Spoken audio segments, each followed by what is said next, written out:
नहीं, 7 से 8 साल पहले मैं वरिष्ठ मार्शल भाईमा की दवाइयों के बगीचे की देखभाल में उनकी मदद कर रहा था, लेकिन क्या वही समय नहीं था जब ब्लड एंड फायर ट्रायल हुआ था? फिर वरिष्ठ मार्शल बहन चेन ये सवाल क्यों पूछ रही हैं?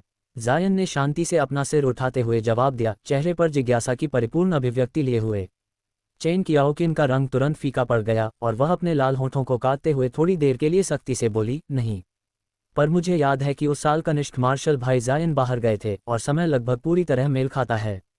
अच्छा, उस समय मैं ब्लड एंड फायर ट्रायल की तैयारी में बाहर गया था, कुछ जादुई उपकरण और ताबीज़ खरीदने के लिए। लेकिन जब मैं बाहर गया तो मुझे कोई असामान्य घटना नहीं मिली। जायन ने शांतिपूर्वक ये स्पष्ट किया। जायन की बात सुनकर चेन कियाओकिन लंबे समय तक मौन रहीं। उन्होंने केवल ठंडी नज़र से जायन को घूरा, जैसे सच में उनके दिल की गहराई तक झांक रही हों। यदि ऐसा है तो कहने की कोई आवश्यकता नहीं। कनिष्ठ मार्शल भाई, आप जा सकते हैं। मुझे एक पल की शांति चाहिए। चेन कियाओकिन के चेहरे पर दिल से निराशा की झलक थी। उन्होंने धीरे से अपना चेहरा मोड़ते हुए ये कहा। जायन ने ये देखकर लंबी सांस छोड़ी। वह जानता था कि चाहे चेन कियाओकिन उसके शब्दों पर भरोसा करे या नहीं, अब यह वरिष्ठ मार्शल बहन उन्हें परेशान नहीं करेंगी। उनके सम्मानजनक और दूरस्थ स्वर के कारण वह स्वयं निष्कर्ष पर पहुंच गई होंगी, लेकिन अपने घमंडी स्वभाव के कारण वह फिर से पहल करके उनसे नहीं मिलेंगी। वरिष्ठ मार्शल बहन, मैं विदा लेता हूँ। जायन ने सलामी दी और बिना किसी हिचकिचाहट के बगीचे से बाहर निकल गए। जायन के दिखाई न देने के बाद चेन कियाओकिन ने बगीचे के निकास की ओर जटिल दृष्टि से देखा और धीमे स्वर में फुसफुसाया, अगर ये तुम नहीं हो तो फिर कौन हो सकता है? उस साल जो भी उसी समय बाहर गया और ताकतवर था, वह सिर्फ तुम ही थे, कनिष्ठ मार्शल भाई जायन। इसके बाद उन्होंने फूलों की एक खूबसूरत पौनी की कली की ओर बढ़कर अपने निपुण अंगुलियों से फूल तोड़ा और उसकी खुशबू को महसूस किया। फूल की सुगंध में चेन कियाओकिन गहरी सोच में डूब गईं। बगीचे से बाहर आने के बाद जायन ने लंबी सांस ली, सिर हिलाया और जल्दी से मुख्य हॉल की ओर लौट गए। अन्य साधक जायन की तेज वापसी देखकर थोड़े चकित हुए, लेकिन कोई भी इतनी असभ्य नहीं था कि सीधे सवाल कर दे। कुछ ने जायन और चेन कियाओकिन के बारे में हल्की हंसी उड़ाई, लेकिन जायन ने इसे अनदेखा कर दिया और उनका चेहरा सामान्य ही रहा। जल्द ही चेन कियाओकिन भी लौट आई और सामान्य अभिव्यक्ति के साथ जोंग वेनिन्यान के पास बैठ गईं और बातचीत में लग गईं। दूसरों ने ये देखकर समझ लिया कि अब उनके बीच मजाक करना अनुचित होगा और तुरंत चर्चा को मुख्य लड़ाई की तैयारी पर वापस ले गए। समय जल्दी बीत गया और उजली आकाश धीरे धीरे अंधेरी हो गई। येलो मेपल वैली के साधक अपने कमरों में लौट गए और आगामी लड़ाई की तैयारी में जुट गए। हालांकि प्रत्येक साधक महसूस कर रहा था कि उनके फाउंडेशन एस्टेब्लिशमेंट समूह के पास बड़ी ताकत है और जीत सुनिश्चित होनी चाहिए, फिर भी वे सभी सतर्क थे। आखिरकार कोई भी अपनी जान हल्के में नहीं देना चाहता, लेकिन जैसे ही वे ब्लैकफीन स्कूल के घोंसले को नष्ट करने के लाभों के बारे में सोचते, उनके भीतर उत्साह उभर आता। आखिरकार ऐसे मौके बहुत दुर्लभ होते हैं जब बिना किसी जोखिम के इतने सारे फाउंडेशन एस्टेब्लिशमेंट साधकों को घेर कर नष्ट किया जा सके। इस समय वहां केवल 1 या 2 साधक नहीं थे, बल्कि कई साधक थे जिनके पास उच्च दर्जे के जादुई उपकरण और संसाधन मौजूद थे। इसी कारण से वरिष्ठ मार्शल बहन चेन के शिष्य भी मदद के लिए तैयार थे। अन्यथा कौन अपनी जान जोखिम में डालकर किसी दुष्ट साधक के घोंसले पर हमला करता? जायन ने अपने कमरे में लौटकर शांति से अपने पपेट्स का निरीक्षण किया। इस बीच मांग माउंटेन के 4 दोस्त उनके सामने खड़े थे, जैसे उनके नेता की तरह आदरपूर्वक इंतजार कर रहे हों। जब जायन ने उन्हें अपने अनुयायियों से परिचित कराया तो काले चेहरे वाला वृद्ध व्यक्ति सोचने लगा कि क्या वह इन साधकों के साथ लाभ प्राप्त कर सकता है। लेकिन चाहे कोई भी हो, किसी ने भी उस काले चेहरे वाले क्यू कंडेंसेशन शरारती साधक को महत्व नहीं दिया। कुछ कटु शब्दों के बाद उन्होंने सभी को रवाना कर दिया। इससे उन्हें समझ आया कि हर 7 महान संप्रदाय का फाउंडेशन एस्टेब्लिशमेंट साधक उनके साथ जुड़ने को तैयार नहीं है। इस लड़ाई में चाहे कुछ भी हो, तुम्हें भागने की आवश्यकता नहीं है। ये बेहतर होगा कि तुम रात में राजधानी छोड़ दो। जायन ने अपने पपेट बीस्ट को सफ़ेद प्रकाश में चमकाया और फिर इसे अपने भंडारण में रख लिया। लेकिन वरिष्ठ, हम लड़ाई से कैसे भाग सकते हैं? काले चेहरे वाले वृद्ध ने हड़बड़ी में कहा। यह भागने का सवाल नहीं है, आप सभी बस सक्षम नहीं हैं। यदि आप स्वयं इसमें शामिल होते तो केवल अपना जीवन व्यर्थ गंवाते। यहाँ कुछ उच्च दर्जे के जादुई उपकरण हैं, प्रत्येक अपने लिए एक ले सकता है। इसे वरिष्ठ का तोहफा समझो, जायन ने हल्की मुस्कान के साथ कहा। इसके बाद जायन ने अपनी आस्तीन से कई सुंदर और चमकते जादुई उपकरण मेज पर प्रकट कर दिए। मांग माउंटेन के 4 दोस्त ने ये देखकर खुशी जताई और बार बार धन्यवाद दिया, साथ ही कहा कि यदि भविष्य में किसी सहायता की आवश्यकता होगी तो वे खुशी खुशी मदद करेंगे। विदाई से पहले काले चेहरे वाले वृद्ध ने जायन को किनारे खींचकर गंभीर स्वर में कहा, वरिष्ठ, क्या 5वीं बहन ब्लैकफीन स्कूल में दिखाई देगी? हमें पता है, लेकिन यदि चौथा भाई कुछ अनुमान लगा चुका है तो अच्छा होगा कि वह फिर कभी हमारे सामने न आए। जायन ने उन्हें विदा किया और उनके दूर जाने का निरीक्षण किया। फिर लगभग 15 मिनट बाद जायन ने मुस्कुराते हुए फिर से शहर की ओर उड़ान भरी। शाम का अंधेरा फैल चुका था और येलो मेपल वैली के लोग मुख्य हॉल में इंतजार कर रहे थे। जायन ने देखा कि उनके तीसरे वरिष्ठ मार्शल भाई अनुपस्थित थे। जायन चौंक कर पूछा, चौथे वरिष्ठ मार्शल भाई, तीसरे वरिष्ठ मार्शल भाई कहाँ हैं? सॉन्ग मिंग, जो नीले जादुई तलवार उपकरण की सफाई कर रहे थे, ने जवाब दिया। वरिष्ठ मार्शल भाई लियू छठे कनिष्ठ मार्शल भाई को मनाने गए हैं ताकि आज रात की लड़ाई में हमारी सफलता की संभावना बढ़ सके। लेकिन मेरी नज़र में वरिष्ठ मार्शल भाई लियू समय बर्बाद कर रहे हैं।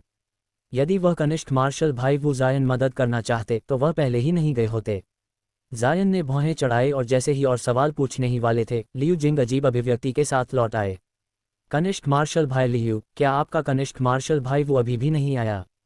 यदि हाँ, तो चिंता की कोई बात नहीं, हमारी संख्या पर्याप्त है। मुद्दा यह है कि मैं कनिष्ठ मार्शल भाई वो को खोज ही नहीं पाया। लियू जिंग ने धीरे मुस्कुराते हुए कहा। सभी, जायन सहित, स्तब्ध रह गए। कैसे हो सकता है, वरिष्ठ मार्शल भाई लू? वह पास की तंग शराबखाने में नहीं था। क्या वह पहले ही गुरु के पास लौट गया? जोंग वेनन्यांग ने अनुमान लगाया। नहीं, मैंने शराबखाने से पूछ लिया। वह कल सुबह के बाद कभी वापस नहीं आया। उनका कोई कपड़ा भी नहीं धोया गया। ऐसा लगता है कि वे संप्रदाय लौटे ही नहीं। लियू जिंग ने सिर हिलाते हुए चिंता जताई। दूसरों ने इस पर चर्चा की, लेकिन कोई भी जवाब नहीं ढूंढ पाया। जायन ने हल्की सोच में कहा, क्या वो जायन दुर्भाग्यवश ब्लैकफीन स्कूल द्वारा पकड़े गए हैं? शायद इसी कारण। लियू जिंग ने रात के आकाश की ओर देखते हुए निर्णायक रूप से घोषणा की। कनिष्ठ मार्शल भाईवू का मामला फिलहाल छोड़ो, हम चल पड़ेंगे। हमें जीत हासिल करनी है ताकि हम ब्लैकफीन स्कूल को पूरी तरह से नष्ट कर सकें। जैसे ही रात का पर्दा गिरा, आकाश से एक समूह अप्रत्याशित आगंतुकों का काला साया लेता हुआ इंपीरियल सिटी में प्रवेश कर गया। इस समूह में जायन और येलो मेपल वैली के 8 अन्य साधक शामिल थे। अपने जादुई उपकरणों के साथ वे निषिद्ध शहर की काले पत्थर की दीवारों के ऊपर पहुंच गए। समूह के नेता लियू जिंग ने इस तथाकथित निषिद्ध क्षेत्र की ओर देखा और थोड़ी देर के लिए झिझक महसूस की, फिर साहसिकता के साथ अपना हाथ आगे बढ़ाया। चलो। बिना किसी हिचकिचाहट या संदेह के लियू जिंग ने दृढ़तापूर्वक ये शब्द कहे और सबसे आगे बढ़कर आक्रमण शुरू कर दिया। अन्य सभी ने उसे देखा और स्वाभाविक रूप से उसके पीछे पीछे उड़ान भरी। 7 संप्रदायों के प्रतिबंध का भय अब उनके दिमाग से दूर हो चुका था। जायन सबसे आगे नहीं था। उसने जानबूझकर समूह के पीछे उड़ान भरी और थोड़ा पीछे रहकर उस 5 तत्व प्रतिवर्ती महासंरचना को अनुभव कर रहा था जिसे उसने कल रात स्थापित किया था। जब वे इंपीरियल पैलेस से कुछ किलोमीटर दूर पहुंचे तो जायन के होठों पर एक रहस्यमय मुस्कान खिल उठी। उत्कृष्ट, महान संरचना अब भी पूरी तरह से सुरक्षित थी और उसने गुप्त रूप से जो आध्यात्मिक चिन्ह लगाया था वह क्षतिग्रस्त नहीं हुआ था। ये देखकर जायन की खुशी का ठिकाना नहीं रहा। कुछ क्षण बाद 9 साधक इंपीरियल पैलेस के ऊपर मंडराने लगे और पूरी इमारत को नीचे से निहारने लगे। सभी ध्यान दें, इस ऑपरेशन में हम पहले से तय योजना के अनुसार कार्य करेंगे। हमारी ताकत 2 समूहों में बंटी होगी। पहला समूह वर्तमान यूए राज्य के सम्राट के शयन कक्ष में जाएगा और उन्हें ब्लैकफीन स्कूल के चंगुल से बचाएगा ताकि वे निराश होकर सम्राट को बंधक न बना सकें। दूसरा समूह उस ठंडे महल की ओर जाएगा जहां ब्लैकफीन स्कूल का मास्टर स्थित है और पहले 4 महान रक्त सेवक को खत्म करने पर ध्यान केंद्रित करेगा। उसके बाद दोनों टीमें मिलकर अंतिम रूप से उस छिपे हुए मास्टर को परास्त करेंगी। लियू जिंग ने गंभीरता से रात की योजना दोहराई, जिससे सभी उपस्थित लोग बार बार सिर हिलाकर सहमति जता रहे थे। टीमों के सदस्य पहले से ही तय थे। 2 महिला साधक चेन कियाओकिन और जोंग वेनन्यांग पहले समूह में थीं और वे यूए राज्य के सम्राट को बचाने वाली थीं। लियू जिंग और बाकी लोग दूसरे समूह में शामिल थे जो 4 महान रक्त सेवकों पर आक्रमण करने वाले थे। जायन भी उनमें शामिल था। 7वीं कनिष्ठ मार्शल बहन, कनिष्ठ बहन चेन, सावधान रहना, लियू जिंग ने चिंता भरे स्वर में कहा और फिर वे अलग हो गए। दोनों महिलाओं ने गंभीर उत्तर दिया और पक्ष में उड़ान भरते हुए अंधेरे में लुप्त हो गईं। अब से यदि किसी ने किसी साधक को देखा तो पीछे मत हटो। जो साधक पैलेस में खुले में घूम रहे हैं वे निश्चित रूप से ब्लैकफीन स्कूल के दुश्मन हैं।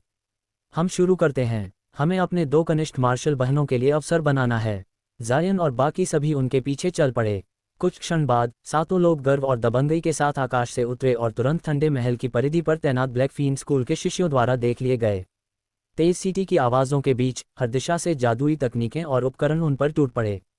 इतनी छोटी रोशनी भी चांद से बढ़कर चमकने की हिम्मत करती है। लियू जिंग ने भव्यता से अपना हाथ उठाया और एक चमकदार रेशमी दुपट्टा हाथ से उड़ाते हुए ऐसा किया कि तुरंत एक विशाल बाधा बन गई, जिसने पीछे खड़े जायन और बाकी सभी को इनकमिंग आक्रमण से सुरक्षित रखा। जैसे ही दुपट्टा फैलाया गया, आकाश से आती तकनीकों और उपकरणों की बौछार उस पर पड़ी, जिससे दार्जिलिंग सफ़ेद प्रकाश फैल गया। न केवल दुपट्टे को कोई नुकसान नहीं पहुंचा, बल्कि कुछ तकनीकें परावर्तित भी हुईं, जिससे कुछ ब्लैकफील्ड स्कूल के शिष्य घायल और भ्रमित हो गए। वरिष्ठ मार्शल भाई लियू, शानदार! ये देखकर सॉन्ग मेंग, जो लियू जिंग के पास खड़ा था, जोर से प्रशंसा में चिल्लाया और फिर हाथ में जो पकड़े थे उसे छोड़ दिया। अचानक हवा में एक विशाल नीली तलवार प्रकट हुई, सॉन्ग मेंग का प्रिय शीर्ष गुणवत्ता वाला जादुई उपकरण, ब्लू थ्रेडेड स्वॉर्ड। चलो! सॉन्ग मेंग ने हाथों से मंत्र चिन्ह बनाते हुए तलवार को घुमाया और वह लंबे शोर के साथ घूमने लगी। उसकी इस भव्य कार्रवाई ने डर से कांप रहे ब्लैकफील्ड स्कूल के शिष्यों को स्तब्ध कर दिया। तलवार को देखते ही सॉन्ग मेंग के चेहरे पर हल्की शैतानी मुस्कान खिल गई। उसने अपनी 2 उंगलियां तलवार की ओर उठाए और वह अचानक डिस्क में बदल गई। डिस्क की नीली चमक संकुचित हुई और फिर विस्तृत होकर नीचे हर चीज को लगभग 100 मीटर के दायरे में घेरे में ले लिया। देखने वाले शिष्यों की आत्मा डर से बाहर निकलने लगी। उन्होंने विभिन्न सुरक्षा उपकरणों और तकनीकों का इस्तेमाल किया, पर अधिकांश इस नीली रोशनी की भेदक शक्ति को सहन नहीं कर सके। वे या तो दुखद अंत तक मर गए या अपने महत्वपूर्ण अंगों की सुरक्षा कर केवल जीवित रहे। आकाश के नीचे अनंत धागे। शानदार! जैसा कि उम्मीद थी, कनिष्ठ मार्शल भाई सॉन्ग की प्रख्यात तकनीक अफवाहों से बिल्कुल अलग है। इस दृश्य को देखकर चेन कियाओकिन के वरिष्ठ मार्शल भाई ने भी सच्चे दिल से प्रशंसा की। इसी समय कुछ लोग शांति से ठंडे महल के मुख्य प्रवेश द्वार पर उतरे। जो शिष्य जीवित बचे थे, वे डर के मारे हमला करने की हिम्मत नहीं कर पाए। 4 प्रतीक संरचना चालू करो और उन्हें फंसा दो। जैसे ही शेष शिष्यों ने डर और हिचकिचाहट के बीच विरोध करना चाहा, ठंडे महल से एक बेहद ठंडी आवाज आई। एक सफ़ेद आकृति, जो धुंधली सफ़ेद बर्फीली आभा छोड़ रही थी, चमत्कारिक रूप से प्रवेश द्वार पर प्रकट हुई। यह आइस डेमन था। ये राक्षस तुम्हारी जान लेने वाला है। लियू जिंग ने उसकी शक्ति देखी और तुरंत समझ गए कि यह 4 महान रक्त सेवकों में से एक है। उन्होंने ठंडी सांस छोड़ते हुए उसकी ओर 2 चांदी की रेखाएं दागीं।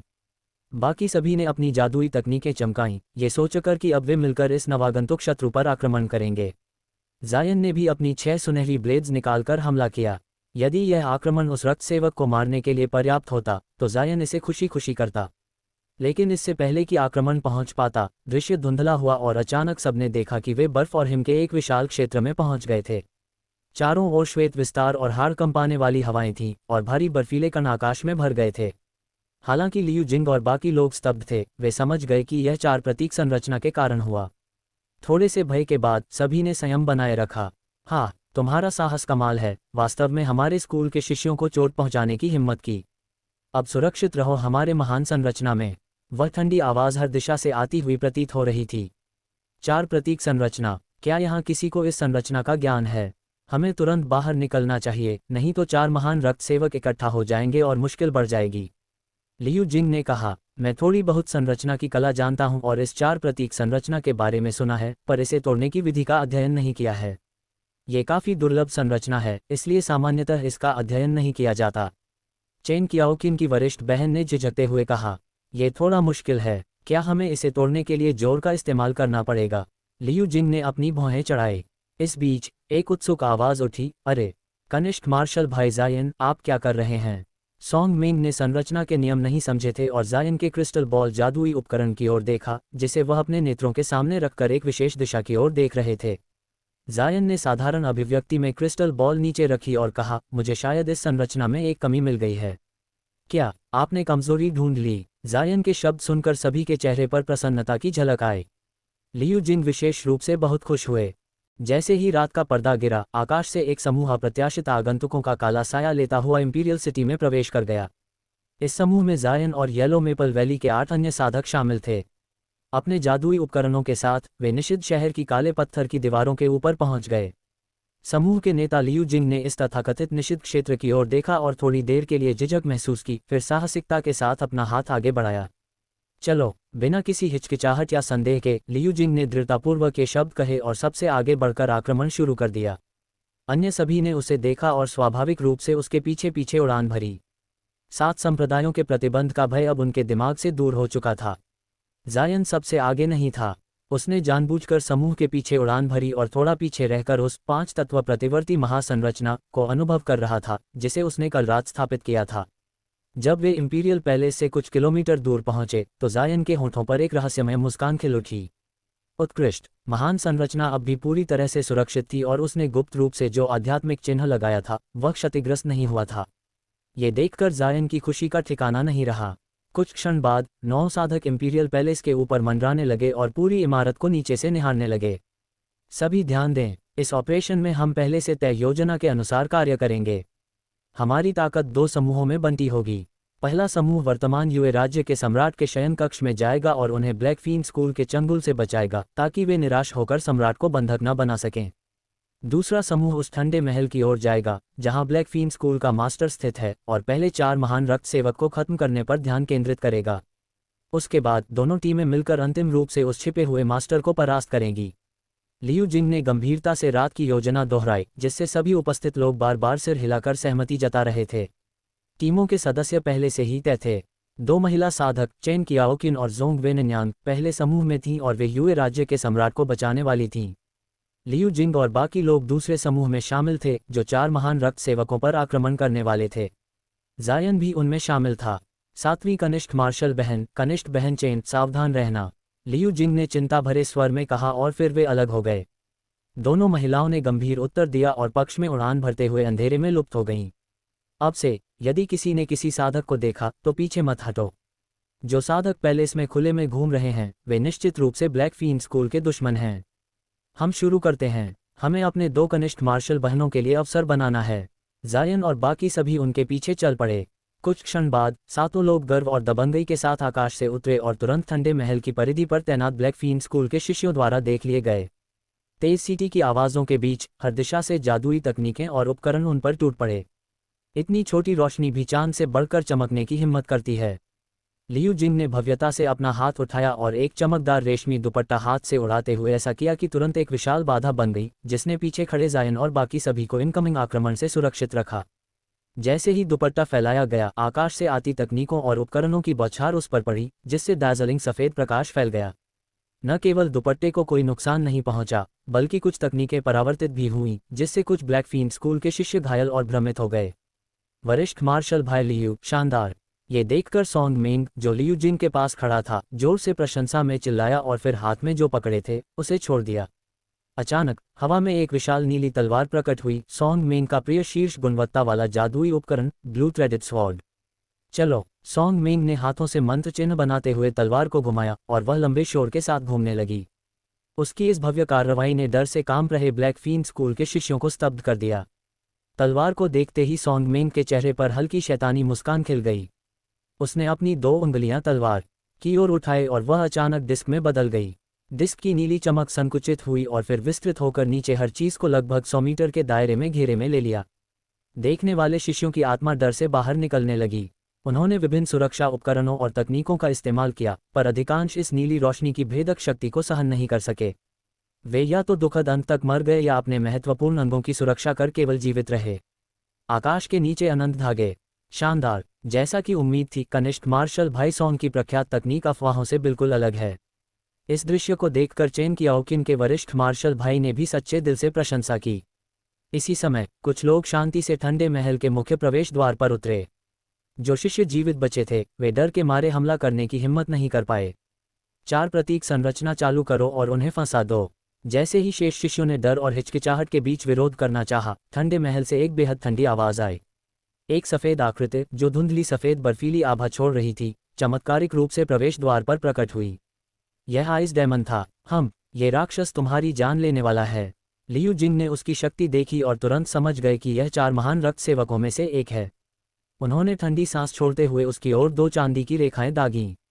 बाकी सभी ने अपनी जादुई तकनीकें चमकाईं, ये सोचकर कि अब वे मिलकर इस नवागंतुक शत्रु पर आक्रमण करेंगे। जायन ने भी अपनी 6 सुनहरी ब्लेड्स निकालकर हमला किया। यदि यह आक्रमण उस रक्त सेवक को मारने के लिए पर्याप्त होता तो जायन इसे खुशी खुशी करता, लेकिन इससे पहले कि आक्रमण पहुंच पाता, दृश्य धुंधला हुआ और अचानक सबने देखा कि वे बर्फ और हिम के एक विशाल क्षेत्र में पहुंच गए थे।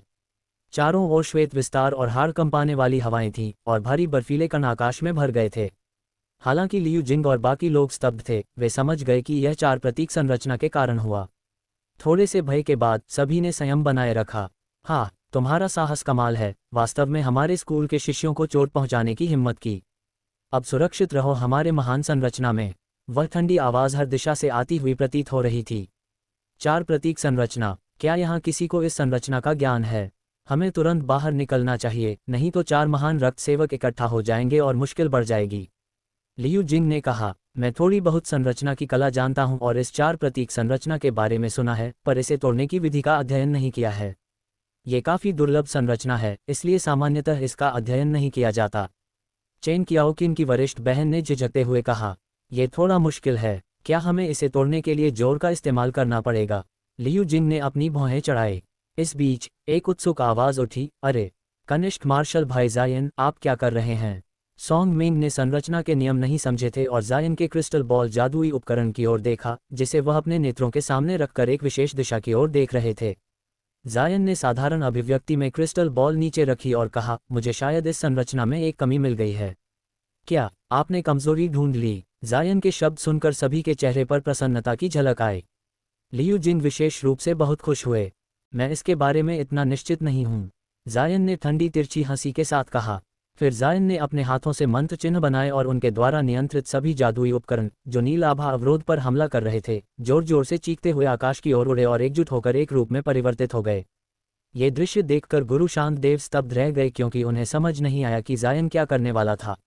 लेकिन चतुर प्रकृति के होने के नाते वह इतनी आसानी से जायन को जादू दिखाने की अनुमति नहीं दे सकते थे। उनके हाथ तुरंत चमक उठे और हर हाथ में एक चमकदार सुनहरी अंगूठी प्रकट हुई, जो घने शीतल की ऊर्जा छोड़ रही थी। उनके रूप से ही स्पष्ट था कि ये अंगूठियां असाधारण शक्ति की थीं। चलो, गुरु शांत देव ने हल्की आवाज में ये शब्द कहे और बिना किसी हिचकिचाहट के अंगूठियां फेंक दी, जो सीधे जायन पर 2 सुनहरी रोशनी की धाराओं में बदल गईं। जायन ने चेतावनी में अपनी भौहें उठाईं और खतरनाक मुद्रा में अपना सफ़ेद पैमाने का ढाल कसकर पकड़ लिया। लेकिन इससे पहले कि ये जादुई उपकरण उनके लक्ष्य को हिट कर पाते, अचानक 3 हरे फुट लंबी प्रकाश की धाराएं बाएं ओर से आईं और 2 सुनहरी रेखाओं को रोक लिया। शैतानी साधक, क्या तुम मुझे भूल गए हो? वरिष्ठ मार्शल भाई वांग ने जायन की ओर दोस्ताना मुस्कान के साथ कहा और हरी प्रकाश की धाराओं को नियंत्रित किया। जायन ने ये देखकर राहत की सांस ली और मुस्कुराते हुए जवाब दिया। लेकिन गुरु शांत देव ऐसा शांत नहीं थे। उनका रंग बिगड़ गया और उनकी नज़रें हर जगह घूमने लगीं।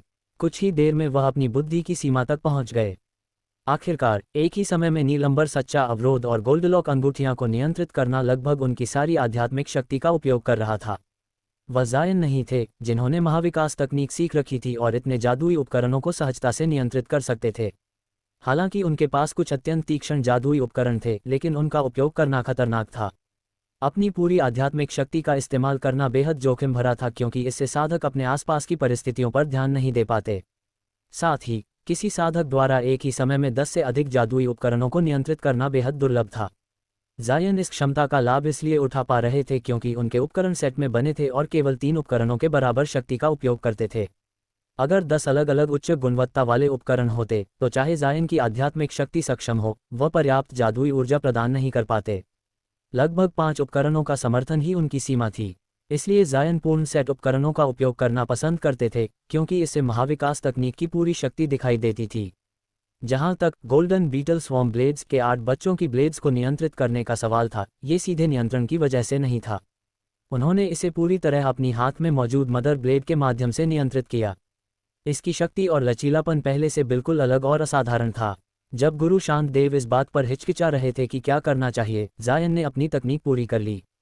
विशाल तलवार तकनीक। जायन ने बर्फ जैसी ठंडी आवाज में ये शब्द कहे। तुरंत ही उनके ऊपर घूम रहे जादुई उपकरणों ने अंधाधुंध प्रकाश छोड़ दिया। उस तिरंगी रोशनी में सुनहरा, काला और लाल प्रकाश एक दूसरे में घुलकर एक विशाल तलवार का रूप ले लिया, जो आकाश में 30 मीटर से अधिक लंबाई तक फैली थी। ये विशाल तलवार तकनीक उन्होंने नील अंबर तलवार तकनीक की सोने की पन्नी से सीखी थी। ये वह अकेली तलवार नियंत्रण तकनीक थी जिसे वह अपनी फाउंडेशन एस्टेब्लिशमेंट स्थिति में उपयोग कर सकते थे। इसकी शक्ति स्वाभाविक रूप से असाधारण थी। हालांकि गुरु शांत देव और वरिष्ठ मार्शल भाई वांग जादुई उपकरणों से जूझ रहे थे, दोनों के चेहरे पर आश्चर्य झलक रहा था। एक सामान्य व्यक्ति भी समझ सकता था कि जायन की यह तकनीक कितनी प्रचंड थी। गुरु शांत देव ने अंतर्मन में शिकायत की और तुरंत 2 सुनहरी अंगूठियां छोड़ दीं। इसके बजाय उन्होंने खुद को खोजा और एक चमकदार पीतल का दर्पण निकाल लिया। इस बीच जायन ने विशाल तलवार की ओर बर्फ जैसी ठंडी दृष्टि से इशारा किया। विशाल तलवार ने आकाश से प्रचंड शक्ति के साथ काटा और उस प्रहार से अवरोध और व्यक्ति दोनों हिलने लगे। वरिष्ठ मार्शल भाई वांग इस प्रहार को देखकर मंत्रमुग्ध हो गए और भूल गए कि गुरु शांतदेव के ध्यान भटकने के समय वे सुनहरी अंगूठियों को नष्ट कर सकते थे। उनका पूरा मन ये सोचने में व्यस्त था कि क्या वे इस प्रहार को सहन कर पाएंगे। जैसे ही प्रहार का लक्ष्य बने, गुरु शांतदेव ने शीघ्रता से पीतल के दर्पण को ऊपर फेंका। दर्पण तेजी से प्रकाश अवरोध से बाहर गया और 3 मीटर चौड़ा पीला बादल बन गया। क्षण भर में ये ठोस होकर एक विशाल घुमावदार ढाल बन गया। जायन का चेहरा गहरा हो गया और उन्होंने हाथ से मंत्र चिन्ह बनाया। विशाल तलवार ने और भी प्रचंड शक्ति से काटा और तुरंत पीतल की ढाल से टकराए। विस्फोट की आवाज के साथ ढाल ने विशाल पीली रोशनी छोड़ी, लेकिन तलवार के प्रहार के आगे केवल थोड़ी देर टिक सकी और टूट गई। अब तलवार के मार्ग में कोई अवरोध नहीं था और यह नील आभा अवरोध पर गिरी, जिससे अवरोध चीख उठा। विशाल तलवार की शक्ति देखकर गुरु शांतदेव का चेहरा डर से बदल गया। उन्होंने तुरंत अपने हाथों को अवरोध के विपरीत किनारों पर रख दिया और अपनी पूरी आध्यात्मिक शक्ति डाल दी ताकि अवरोध की रक्षा हो सके। इसके बाद जायन ने अपनी जादुई तकनीक तेज कर दी ताकि तलवार के माध्यम से अवरोध को तोड़कर गुरु शांतदेव को मार सकें, पिछले विश्वासघात का बदला लेने के लिए। दूसरी ओर गुरु शांतदेव पूरी शक्ति डालकर तलवार की शक्ति को कम करने की कोशिश कर रहे थे। इसी बीच वरिष्ठ मार्शल भाई वांग ने होश में आकर 2 सुनहरी अंगूठियां नष्ट कर दी और अपनी 3 हरी रेखाओं से गुरु शांतदेव पर लगातार हमला किया, ये समझते हुए कि जायन अब फंस गए हैं। जैसे ही वह थोड़ा भी सहायता देंगे, ये दुश्मन को मात देने का निर्णायक प्रहार होगा। लेकिन उसी समय गुरु शांतदेव का रंग बदल गया और बिजली की गति से एक पीली रेखा चली, जिससे जायन की त्रिरंगी तलवार सीधे जमीन पर गिरी और 3 मीटर गहरी छेद बना दी। वरिष्ठ मार्शल भाई वांग की 3 हरी रेखाएं निशाने पर नहीं लगीं और उन्होंने पीली रेखा की ओर अलार्म और क्रोध के साथ देखा। जैसा कि अपेक्षित था, गुरु शांतदेव का प्रकाश अवरोध लगभग 100 मीटर दूर प्रकट हुआ। उसके पास एक पीले वस्त्र में आलसी मुद्रा में खड़ा युवक था। उसने वरिष्ठ मार्शल भाई वांग की ओर देखते हुए कहा, यह व्यक्ति पहले मेरी जान बचा चुका है। क्या आपकी प्रतिष्ठा इतनी आसानी से उसे मार सकती है? उसने मुस्कुराते हुए जायन की ओर देखा। भाई जायन, सच में मुझे विश्वास नहीं था कि हम फिर कभी मिलेंगे। वू जियूजी आपका प्रणाम करता है। ये वही युवक था जिसने पिछले साल ग्रेट साउथ मीटिंग में जायन से चोरी करने का प्रयास किया था। लेकिन अब उसकी देह हल्की पीली रोशनी छोड़ रही थी और उसकी साधना प्रारंभिक फाउंडेशन एस्टेब्लिशमेंट स्तर तक पहुंच चुकी थी। जियूजी, ये व्यक्ति हमारे मार्ग से बिल्कुल अलग चलता है। इतनी बातें क्यों करनी? गुरु शांतदेव ने क्रोध में जायन की ओर देखा। वू जियूजी ने केवल मुस्कुराया और जायन से आगे कुछ नहीं कहा। फिर गुरु शांतदेव ने 2 लंबी और एक छोटी सी सीटी बजाई। ते लुओ और आइस डेमन ने ये सुनकर प्रसन्नता व्यक्त की और तुरंत येलो मेपल वैली के संयुक्त हमले से अलग होकर गुरु शांतदेव और वू जियूजी की ओर उड़ान भरी। क्या हो रहा है? एक और प्रकट हो गया। यह मुश्किल होने वाला है। लियू जिंग ने देखा कि वू जियूजी की अचानक उपस्थिति से लड़ाई की परिस्थिति बदल गई है। अब 4 असाधारण रक्त सेवक इकट्ठे हो गए थे। इससे स्पष्ट हो गया कि स्थिति और अधिक कठिन हो गई थी। पिछली लड़ाई में केवल 2 रक्त सेवकों के खिलाफ उनकी टीम 5 लोगों की थी और वे उन्हें चोट भी नहीं पहुंचा पाए थे। संख्या में बढ़त के बावजूद भी उनका नियंत्रण सीमित था। इसलिए लियू जिंग ने सावधानीपूर्वक जायन और वरिष्ठ मार्शल भाई वांग को पास बुलाया। जायन ने अभी प्रकट हुए वू जियूजी को देखते हुए अपने हृदय में एक अजीब सा अनुभव किया। उस वर्ष उन्हें उस अजीब उत्साही युवक का प्रभाव काफी अच्छा लगा था। लेकिन अब देवताओं की चाल से दोनों को मौत तक लड़ने के अलावा कोई विकल्प नहीं था। Demon transformation. गुरु शांतदेव और अन्य रक्त सेवकों ने महसूस किया कि साधारण उपायों से वे जायन के समूह के खिलाफ नहीं जीत सकते, क्योंकि वे संख्या में लगभग 2 के 1 थे। इसके तुरंत बाद उनके शरीर से रक्त लाल आभा निकली और वे 4 रक्त लाल प्रकाश के कोकून में बदल गए। डेमन ट्रांसफॉर्मेशन शुरू कर दिया और एक ही प्रहार में जायन की टीम को समाप्त करने का इरादा किया। जैसे ही येलो मेपल वैली के साधक ये दृश्य देखने लगे, उन्हें तुरंत याद आया कि जायन ने उन्हें पहले ही चेतावनी दी थी कि रक्त सेवकों की डेमोनिक ट्रांसफॉर्मेशन के दौरान वे अस्थिर और आसान लक्ष्य बन जाते हैं। इस कारण उन्होंने बिना किसी झिझक के अपने जादुई उपकरण और तकनीकों का उपयोग करते हुए 4 रक्त लाल प्रकाश के कोकून पर हमला कर दिया। स्वाभाविक ही था कि वे ऐसे अवसर को जाने नहीं देना चाहते थे जब वे दुश्मन को स्थिर और कमजोर पाते। लेकिन जैसा कि जायन ने पहले कहा था, प्रकाश के ये गोले असाधारण कठोर थे। आक्रामक हमलों के बीच भी कोकून पूरी तरह से अछूते रहे। उनमें हल्की सी भी दरार या नुकसान नहीं दिखाई दिया, जिससे येलो मेपल वैली के साधकों के चेहरे पर चिंता और निराशा साफ झलक रही थी। सभी लोग, यदि आपके पास कोई अंतिम उपाय हैं तो अभी उनका उपयोग करें। झिझकना मत। अगर आप अब उन्हें इस्तेमाल नहीं करेंगे तो जब वे अपने कोकून से बाहर आएंगे तो हम संकट में होंगे। इतना कहकर लियू जिंग ने तुरंत अपने जादुई उपकरण वापस लिए और गंभीर मुद्रा में एक सुनहरी ताबीज को दोनों हाथों के बीच दबाया। उसने रहस्यमयी मंत्र पढ़ना शुरू किया, जिससे ताबीज तेज और चमकदार सुनहरी रोशनी छोड़ने लगा। जायन को ये देखकर चौंक लग गई। चूंकि लियू जिंग, जो कि मध्य फाउंडेशन एस्टेब्लिशमेंट साधक था, उसे ताबीज़ सक्रिय करने के लिए मंत्र पढ़ना पड़ रहा था। इसका मतलब था कि यह ताबीज़ कोई सामान्य वस्तु नहीं थी। बाकी साधकों ने ये देखा और एक दूसरे की ओर देखते हुए अपनी छिपी क्षमताओं का प्रदर्शन करना शुरू किया। उनमें सबसे ध्यान आकर्षित करने वाले थे सोंग मिंग और चेन कियाओकियान की वरिष्ठ मार्शल बहन, जिन्होंने अपने खुद के खजाना ताबीज़ निकाले और तुरंत बैठकर उन्हें सक्रिय किया। उनके ताबीज़ से नीली और स्लेटी रोशनी निकली, जिससे देखने वाले लोग ईर्ष्या से जल उठे। खजाना ताबीज़ फाउंडेशन एस्टेब्लिशमेंट साधकों के लिए आसानी से प्राप्त नहीं होते, भले ही उनके पास बड़े कुल का समर्थन हो। केवल वही साधक जिन्हें वरिष्ठों का विशेष स्नेह प्राप्त होता था, उन्हें ये खजाने मिलते थे। अन्यथा केवल अपनी संपत्ति और स्थिति से ऐसा खजाना पाना नामुमकिन था। बाकी साधक भी पीछे नहीं रहना चाहते थे और उन्होंने अपनी शक्तियों का प्रदर्शन किया। उन्होंने भव्य जादुई तकनीकों का उपयोग किया या अद्भुत जादुई उपकरणों को लाकर हमला किया। आकाश तुरंत चमक से भर गया और जादुई उपकरण और तकनीकें अराजक रूप से चमकने लगीं। जायन ने न तो अपने ताबीज़ खजाने का उपयोग किया, न ही अपनी अद्भुत विशाल तलवार तकनीक का। इसके बजाय उसने अपनी सबसे ऊर्जा कुशल विधि का उपयोग किया। हाथ की एक हल्की लहर के साथ उसके सामने जमीन पर कई भारी वस्तुएं गिर गईं। 4 उसके पपेट बीस्ट्स ने अपने बर्फीले आंखें खोलीं और खूनी जबड़े फैलाए और अभ्यास किए गए अंदाज में कई प्रकाश किरणें छोड़ीं। जायन उनके पीछे खड़ा रहा, पिछली लड़ाई में खर्च हुई अपनी जादुई शक्ति को फिर से इकट्ठा करने के लिए। चूंकि उसने उस ब्लैक फैंट स्कूल मास्टर का सामना अभी तक नहीं किया था, वह अपनी पूरी शक्ति का इस्तेमाल करने और जादुई शक्ति को पहले ही खत्म करने के पक्ष में नहीं था। जायन ने आगामी लड़ाई में किसी भी आकस्मिक परिस्थिति के लिए अपनी शक्ति को संरक्षित रखा। उसके पास कुछ और छिपे हुए विकल्प थे, लेकिन वह उनका उपयोग तभी करेगा जब समय आएगा। पपेट बीस्ट्स की उपस्थिति ने बाकी साधकों को थोड़ी चौंकाया, लेकिन उन्होंने तुरंत अपने काम पर ध्यान केंद्रित किया।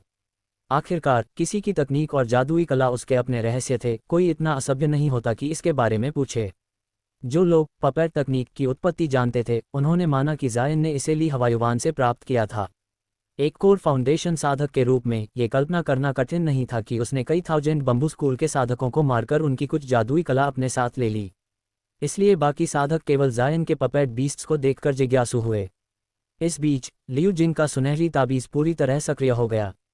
हल्की सी कंपन के साथ वह सुनहरी रेखा में बदल गया और रक्त लाल प्रकाश के कोकून की ओर उड़ गया। एक विस्फोट हुआ और सुनहरी रोशनी के साथ चमकते कणों का तूफान पूरे आकाश में फैल गया। ये दृश्य स्वप्न जितना अद्भुत और रहस्यमय था, लेकिन इस सुंदर दृश्य के पीछे एक अत्यंत भयावह हत्या की इच्छा छिपी हुई थी। इस चमकते दृश्य के बीच लियू जिंग ने मंत्र चिन्ह बनाते हुए आकाश में चमकते कणों को अजीब परिवर्तन में डाल दिया। धीरे धीरे वे सिकुड़ने और फैलने लगे और अंततः छोटे सुनहरे तलवारों का आकार ले लिया। तलवारें केवल 1 इंच लंबी थीं, लेकिन प्रत्येक में अत्यधिक ठंडी और धारदार शक्ति थी। 1000 तलवार तकनीक, लियू जिंग ने धीरे से कहा, अपनी धातु तत्व आधारित जादुई तकनीक का नाम प्रकट करते हुए। इस दृश्य को देखने वाले सभी लोग, सिवाय उन 2 के जो अभी भी अपने खजाना ताबीज़ सक्रिय कर रहे थे, स्तब्ध रह गए। धातु तत्व आधारित जादू सबसे दुर्लभ थे और आमतौर पर रक्षात्मक सहायक तकनीकों के रूप में पाए जाते थे, जैसे गोल्डन आर्मर तकनीक या आयरन स्किन तकनीक। लियू जिंग की आक्रामक धातु तत्व क्षेत्र तकनीक ने सभी की उम्मीदों से परे जाकर जायन और बाकी साधकों को अचंभित कर दिया। हजारों चमकदार, तीखी सुनहरी तलवारें कोकून के ऊपर मंडराने लगीं और भयानक दबाव छोड़ने लगीं। फिर लियू जिंग ने सक्रिय मंत्र पढ़ा और छोटी सुनहरी तलवारें झरने की तरह गिरकर रक्त लाल प्रकाश के गोले में भेदने लगीं। पुपू, सभी ने कई धीमी आवाज़ों की सीरी सुनी, जैसे सुनहरी रोशनी ने रक्त लाल कोकून में प्रवेश किया। चमक हर दिशा में फैली, जैसे घना आतिशबाजी का तूफान। अन्य हमलों के तहत कोकून में कोई परिवर्तन नहीं दिखा, लेकिन इस प्रचंड हमले के तहत कोकून धीरे धीरे फूलने लगे, मानो ये जान रहा हो कि हमला कितना भयानक है। ये सक्रिय रूप से अपनी सुरक्षा को बढ़ा रहा था और अधिक तीव्रता से नीचे गिरती तलवारों की तरंगों को रोकने का प्रयास कर रहा था। लियू जिंग ने ये देखकर न तो खुशी जताई और न ही चिंता। उसके हमले ने कोकून को प्रतिक्रिया देने पर मजबूर किया था। इसका मतलब था कि उसका प्रयास प्रभावी था। बस उसने अपनी शक्ति और बढ़ाई और कोकून को तोड़ दिया जाएगा। लेकिन इसी समय आधे से अधिक छोटी तलवारें गिर चुकी थीं और कोकून अभी भी उतना ही लाल दिखाई दे रहा था, मानो उसने हमले को आसानी से संभाल लिया हो। वरिष्ठ मार्शल भाई लियू, मुझे हाथ बटाने दें, सोंग मिंग ने जोर से चिल्लाया। उसके हाथ में स्लेटी ताबीज़ 1 मीटर लंबी स्लेटी भाला में बदल गई, जो अजीब स्लेटी ऊर्जा छोड़ रहा था। पहले बाएं तरफ के रक्त सेवक को खत्म करते हैं, हमले को बिखरने न दें, लियू जिंग ने खुशी में कहा, जब उसने देखा कि सोंग मिंग ने अपने खजाना ताबीज़ का सच्चा रूप निंद किया। तुरंत ही बाईं तरफ के रक्त सेवक आइस डेमन के कोकून पर सुनहरी तलवारें घने झरने की तरह गिरने लगीं। मोड़ों और प्रहारों की आवाज़ों के बाद रक्त लाल प्रकाश के कोकून में स्पष्ट सिकुड़न हुई। इसी दृश्य को देखकर बाकी ने भी हमले में शामिल हो गए, जादुई उपकरण और तकनीकों से। सोंग मिंग ने अपनी स्लेटी भाला छोड़ी, जो तीखी, ठंडी आवाज़ के साथ चली। जैसे जैसे हजार तलवार तकनीक और बाकी हमले कोकून की बची हुई पतली परत को काट रहे थे, भीतर का सिलहूट धीरे धीरे दिखाई देने लगा। स्लेटी भाले ने अंततः कोकून को भेद दिया, जिससे एक प्रचंड गड़गड़ाहट जैसी गर्जना गूंजी। दो तेज सफेद क्रिस्टल की तरह पंजे बाहर निकले और बाकी बचा हुआ कोकून फाड़ते हुए भीतर की वास्तविक आकृति को प्रकट किया। यह आधा डेमन रूप धारण किए एक सफेद राक्षसी था। पहली नज़र में यह व्यक्ति अत्यंत सुंदर और परिष्कृत युवक प्रतीत हुआ, लेकिन उसके सिर पर दो छोटे सफ़ेद सींग उगाए थे और पीछे 1 फुट लंबी सफ़ेद पूंछ निकली थी, जो हल्की चमक वाली सफ़ेद तराजू से ढकी थी। इसके दो तीखे पंजे और शरीर की परत दर परत डेमोनिक विशेषताएं इसे भयानक बना रही थीं। इसके कंधों पर 2 कटोरे जितने खून के छेद थे। उनके चारों ओर की त्वचा लगातार हिलती और सिकुड़ती रही, जिससे देखने वाले के रोंगटे खड़े हो गए। लेकिन एक पल में खून के छेद पूरी तरह भर गए। तुम सब अपनी मौत को बुला रहे हो, आधा रूप धारण किए आइस डेमन ने जोर से चिल्लाया। स्पष्ट था कि उसने अपनी बुद्धि काफ़ी हद तक बनाए रखी थी। हालांकि उसने अपनी पूरी डेमोनिक ट्रांसफॉर्मेशन पूरी नहीं की थी, वह मान रहा था कि वर्तमान डेमोनिक शक्तियों के साथ वह अपने साथियों को ट्रांसफॉर्मेशन पूरा करने के लिए समय खरीद सकता है। जब लियू जिंग और बाकी ने इस भयानक रूप को देखा तो उनके चेहरे उतर गए। वे पहले से जानते थे कि रक्त सेवकों का डेमोनिक रूप अजीब होता है, लेकिन इसे अपनी आंखों से देखने पर उनका डर और आश्चर्य बढ़ गया। तभी कई सफ़ेद प्रकाश किरणें आइस डेमन के नग्न शरीर पर लगी और उसे जमीन पर गिरा दिया, जिससे वह काफ़ी घायल दिखाई दिया। दुश्मन की बात सुनने से इनकार करते हुए जायन ने तुरंत अपने पपेट बीस्ट्स को हमला करने का आदेश दिया। बाकी ने ये देखकर होश में आए और हमलों की झड़ी को फिर से तेज कर दिया। लेकिन जो आइस डेमन जमीन पर गिरा था, उसने अपने पूरे शरीर से ठंडी धुंध छोड़ी। धुंध फैलते ही वह अपनी जगह से गायब हो गया। ये देखकर बाकी लोग स्तब्ध रह गए और हर दिशा में तेजी से देखने लगे। पिछले अनुभव के अनुसार ऐसा दृश्य तब होता है जब विरोधी ने एवेशन तकनीक का इस्तेमाल किया हो और थोड़ी दूरी पर पलायन किया हो। 3 बचे हुए प्रकाश कोकून के पास कोई साधक दिखाई नहीं दे रहा था। साधारण ब्लैक फैन स्कूल के अनुयायी पहले ही भाग चुके थे, क्योंकि वे इतने मूर्ख नहीं थे कि वहां रुके रहें। जायन ने यह देखकर अपने हृदय में कंपकंपी महसूस की और अचानक कुछ याद आया। उसने तुरंत अपनी स्टोरेज पाउच को थपथपाया, अपना सफ़ेद पैमाने का ढाल और कछुआ खोल जादुई उपकरण निकाले। उसने उन्हें तुरंत अपने चारों ओर घुमाया और जोर से चिल्लाया, सभी लोग सावधान रहें, वह छिपा हुआ है। जैसे ही जायन ने यह कहा, एक महिला की दुख भरी चीख सुनाई दी, जिससे सभी ने तेजी से उस दिशा में देखा। उन्होंने देखा कि कनिष्ठ मार्शल बहन चेन की वरिष्ठ मार्शल बहन, जो पहले ताबीज सक्रिय कर रही थी, अब पीठ के बल गिर गई थी। उसके सीने में एक बड़ा छेद था, जैसे किसी ने उसका हृदय निकाल दिया हो। रक्त के सागर में लेटी उसकी सुंदरता थोड़ी विकृत हो गई थी और उसके अंग लगातार हिल रहे थे। उसकी आंखों में अविश्वास और भय था, जो धीरे धीरे मृत्युपर्यंत असहमत और अस्वीकार में बदल गया। शुए होंग, चेन कियाओकियान की वरिष्ठ मार्शल बहन की मृत्यु पर उनके वरिष्ठ मार्शल भाई ने जोर से विलाप किया। ऐसा प्रतीत होता था कि वे जोड़ियों में साधना करने वाले साथी थे। उसने अपने हाथ लहराए और तुरंत महिला के शव की ओर काली रोशनी छोड़ी, जो उसके आसपास के क्षेत्र पर बेताबी से हमला कर रही थी, ताकि वह उस राक्षसी की खोज कर सके जिसने उसकी जीवन लीला समाप्त कर दी। ये कहा जा सकता है कि वरिष्ठ मार्शल बहन शुएहोंग की मृत्यु अत्यंत अन्यायपूर्ण थी। यदि उसका प्रतिस्पर्धी स्वभाव न होता तो उसने अपना खजाना ताबीज सक्रिय नहीं किया होता और शायद वह भी जीवित रहती। जब उसने ताबीज खजाने को सक्रिय करने का प्रयास किया तो उसके पास एक हल्का मुसली जैसी रक्षात्मक जादुई उपकरण हमेशा उसके पास मंडराता रहता। लेकिन अपने ताबीज को जल्दी से सक्रिय करने और जादुई शक्ति की खपत को कम करने के लिए उसने ये जादुई उपकरण हटा लिया और इसी कारण वह निर्दोष और असुरक्षित रह गई और उसका जीवन समाप्त हो गया। वास्तव में ये दुर्भाग्यपूर्ण था कि यह महिला अनुभवहीन थी और उसने इतनी बेहद लापरवाही भरी गलती कर दी। उसके सामने उसके दुश्मन प्रकाश के कोकून में बदल गए थे और उसके साथियों ने उसे घेरे में लिया था। इसके कारण उसने ताबीज को सहज मन से सक्रिय किया। कौन सोच सकता था कि आइस डेमन आधा रूप धारण करके कोकून से बाहर निकलेगा और तुरंत अदृश्य होकर उसे निशाना बनाएगा। उस समय महिला अंतिम क्षणों में ताबीज को सक्रिय कर रही थी और तुरंत रुकने में असमर्थ थी, इसलिए वह आइस डेमन की क्रूर योजना का शिकार हो गई। जब सोंग मिंग ने अपने भला खजाना ताबीज को सक्रिय किया, उसने भी कोई रक्षा प्रणाली स्थापित नहीं की। हालांकि उसके ताबीज की शक्ति तुलनात्मक रूप से कम थी, जिससे वह उसे जल्दी सक्रिय कर सका। अन्यथा वह भी छिपे हुए आइस डेमन का निशाना बन सकता था। इसके अलावा केवल ये 2 लोग ही नहीं थे जिन्होंने कोई रक्षात्मक उपाय नहीं किए थे, न ही जायन या बाकी साधकों ने किसी अतिरिक्त जादुई उपकरण का इस्तेमाल किया। वे स्वाभाविक रूप से किसी भी जादुई शक्ति को व्यर्थ नहीं खर्च करना चाहते थे, क्योंकि प्रकाश के कोकून ऐसे लक्ष्य थे जो वापस हमला नहीं कर सकते थे। जायन की चेतावनी के बाद उन्होंने तुरंत अपने जादुई उपकरणों के साथ रक्षात्मक अवरोध स्थापित किया, जिससे किसी भी छिपे हुए हमले को रोका जा सके। शुए होंग की दुखद मृत्यु को देखकर उनकी पीठ पर ठंडा पसीना बहने लगा। उसका हृदय उसके सीने से खींच लिया गया था और वह अपने ही रक्त में तैरती हुई मृत पड़ी थी। लेकिन सबसे अधिक दुखद बात यह थी कि चाहे उन्होंने किसी भी उपाय का उपयोग किया, कोई भी इस राक्षसी का पता नहीं लगा पाया। कभी कभी वे उसकी आभा के निशान देखते, लेकिन वह राक्षस तुरंत अदृश्य हो जाता, जैसे कि वह अपने स्थान को अत्यधिक तेजी से बदल रहा हो। आइस डेमन आधा पारदर्शी था और कभी कभी उनकी दृष्टि में दिखाई देता और गायब हो जाता। विशेष जादुई उपकरणों के साथ भी वे उसका कोई सुराग नहीं पा सके, मानो वह पूरी तरह गायब हो गया हो। अपनी सुरक्षा को लेकर अचानक भयभीत, उन्होंने हर दिशा में देखने की कोशिश की। वास्तव में आइस डेमन ने कोई अतिरिक्त कार्रवाई किए बिना ही उन्हें पूरी तरह दबा दिया था। केवल जायन ही इस वर्तमान दृश्य को हल्की विस्मय के साथ देख रहा था। वरिष्ठ मार्शल भाई वांग, जो जायन के साथ लड़ रहे थे, ने कभी इतनी खूनी घटना नहीं देखी थी। उसका चेहरा भय और पीला पड़ गया था। उसकी कल्पना में ये समय होता कि वह अपनी दिव्य शक्ति दिखाकर आसानी से दुश्मनों को नष्ट कर देता, लेकिन चीजें पूरी तरह उल्टी हो गईं। थोड़ी देर पहले तक वह मजाक में सोच रहे थे कि उनकी मृत्यु किस प्रकार हो सकती थी। ये सोचते हुए उसने शुए होंग के जोड़ी साथी की ओर देखा और उसका चेहरा और भी बेढंगा हो गया। क्या ये सच है कि जितना अधिक आप किसी चीज के होने से डरते हैं, उतना ही अधिक संभावना है कि वह हो जाए? ये स्पष्ट नहीं था कि वह आइस डेमन की उपस्थिति को लेकर अपराधबोध महसूस कर रहा था या अपनी असहायता के कारण कार्रवाई की इच्छा महसूस कर रहा था। लेकिन जैसे ही वह निराश होकर इधर उधर टहलने लगा, अचानक उसके पीछे से पारदर्शी बर्फीले पंजे प्रकट हुए और उसकी हृदय की ओर भयानक गति से ताने गए। जो छोटा कांस्य का ढाल उसके शरीर की रक्षा कर रहा था, वह पूरी तरह स्वचालित था। किसी आदेश का इंतजार किए बिना वह झपाटे से हमला रोकने के लिए चमक उठा।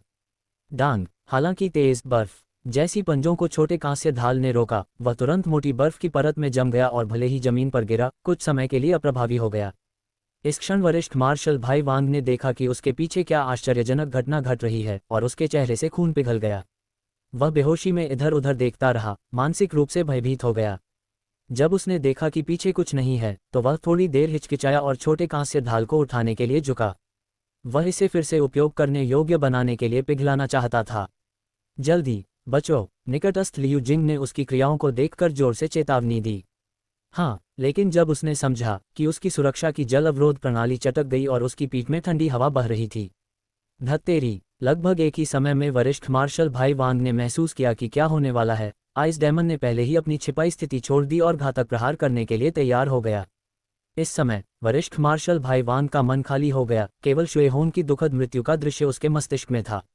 मैंने वास्तव में नहीं सोचा था कि मेरी बारी इतनी जल्दी आएगी। ये केवल विचार उसके दिमाग में व्याप्त था, लेकिन अचानक उसकी दृष्टि धुंधली हुई और उसने अपने शरीर को हल्का महसूस किया। उसका पूरा शरीर हवा में उड़ता हुआ प्रतीत हुआ, जैसे कोई बादल पवन द्वारा ले जाया जा रहा हो, और उसके नीचे हवा और गड़गड़ाहट की आवाजें सुनाई दी, साथ ही जोरदार क्रोधित चिल्लाहट। कुछ ही क्षणों में उसकी दोनों टांगें जमीन से टकराईं और कोई उसके सामने खड़ा था, पूर्ण शांति के साथ। वरिष्ठ मार्शल भाई वांग, आप ठीक हैं? चाहे वह जीवित था या नहीं, उसने परिचित गहरी चिंता भरी आवाज सुनी। परिचित आवाज सुनकर उसने आश्चर्यचकित सिर घुमाया और देखा कि लियू जिंग उसे चिंता से देख रहा था। चेहरा देखकर वरिष्ठ मार्शल भाई वांग ने महसूस किया कि वह जीवित और सुरक्षित था। बिना किसी छिपी खुशी के उसने कृतज्ञतापूर्वक कहा, वरिष्ठ मार्शल भाई लियू, क्या आपने ही मुझे बचाया? उसकी कर्कश आवाज से यह स्पष्ट था कि वह वास्तव में पहले क्षण से भयभीत था। लियू जिंग ने यह सुनकर संकोच और शर्मिंदगी भरा चेहरा बनाया और कहा, मैं ये कहते हुए शर्मिंदा हूं कि कनिष्ठ मार्शल भाई की जीवितता मेरा कर्म नहीं थी। कनिष्ठ मार्शल भाई जायन ने तुरंत कार्य किया और आपको बचाया, और अभी उस राक्षसी से लड़ रहा है। मैंने पहले यह नहीं माना था कि कनिष्ठ मार्शल भाई जायन इतनी कम उम्र में 10 से अधिक फाउंडेशन एस्टेब्लिशमेंट साधकों को मार सकता है। लेकिन अब मेरी दृष्टि खुल गई। कनिष्ठ मार्शल भाई जायन की शक्ति वास्तव में अकल्पनीय है। कनिष्ठ मार्शल भाई जायन। जब वरिष्ठ मार्शल भाई वांग ने यह सुना तो वह चौंक गया। उसे स्पष्ट रूप से याद था कि जायन 15 मीटर से अधिक दूर था। वह इतनी जल्दी वहां कैसे पहुंच गया? ये सोचकर वरिष्ठ मार्शल भाई वांग जल्दी से लड़ाई की आवाजों की ओर मुड़े। जो उसने देखा वह उसे स्तब्ध कर गया। जहां उसे हमला किया गया था वह स्थान अब पूरी तरह खाली था। फिर भी वह तेज लड़ाई की टकराहटें, घबराहट और चोट की चीखें सुन सकता था। साथ ही तलवार की ऊर्जा और तेज रोशनी अचानक से उड़ती हुई पास की भूमि को छू रही थी, गहरी और उथली खाइयां छोड़ रही थी।